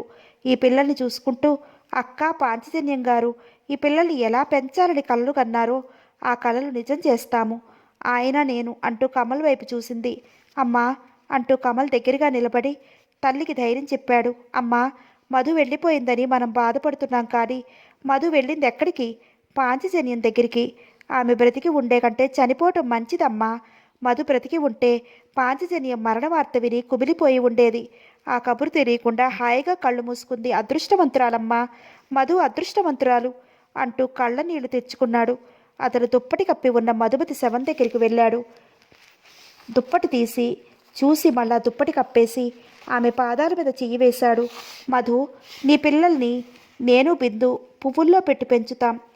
నీ ఆశలు అన్నయ్య ఆశలు కలబోసి పెంచి ఉన్నత విద్యాబుద్ధులు చెప్తాం, తీర్చిదిద్దుతాం. ఇదే మా ప్రమాణం అంటూ ఆమె పాదాలను పట్టుకున్నాడు. తులసమ్మ జానకమ్మ గొల్లుమన్నారు. భగవంతుడు కొందరిని అదృష్టవంతులుగా పుట్టిస్తారు. వాళ్ళని నవ్వుతూ తుళ్ళుతూ ఉండేటట్టు చేస్తాడు. మరికొందరవన్నీ దురదృష్టవంతులను చేస్తాడు. ఎందుకో ఆ భగవంతుడికి ఈ విధమైన సరదా. ఎవరేం చేశారు? ఎవరు పాపం చేశారు? కమల్ కుంగిపోయాడు. ప్రభుదేవ్, చెల్లి వెళ్ళిపోయావా? ఆనాడు నేను ఇంట్లో నుండి వెళ్ళిపోయానని ఈనాడు బదులు తీర్చేశావా? ఇంట్లో నుండి వెళ్ళిపోయి నిన్ను ఎవరేమన్నారమ్మా అంటూ మధుమతి నిజంగా అదృష్టవంతురాలనుకున్నారు అంతా. భర్త పోయినా వితంతువుగా ఆమె గడపలేదు. మధుమతి చనిపోయినా సుమంగళిగానే చనిపోయింది. అలాగే అందరి చేతుల మీదుగా ప్రయాణం అయ్యి వెళ్ళిపోయింది. పెళ్లి కూతురిగా భర్త దగ్గరికి. కమల్ తేజ్ బిందురేఖలు పిల్లల్ని ఎత్తుకుని దుఃఖాన్ని దిగమింగుకోవడానికి ప్రయత్నించసాగారు. మధుమతి జీవితం ముగిసిపోయింది. సమాప్తం.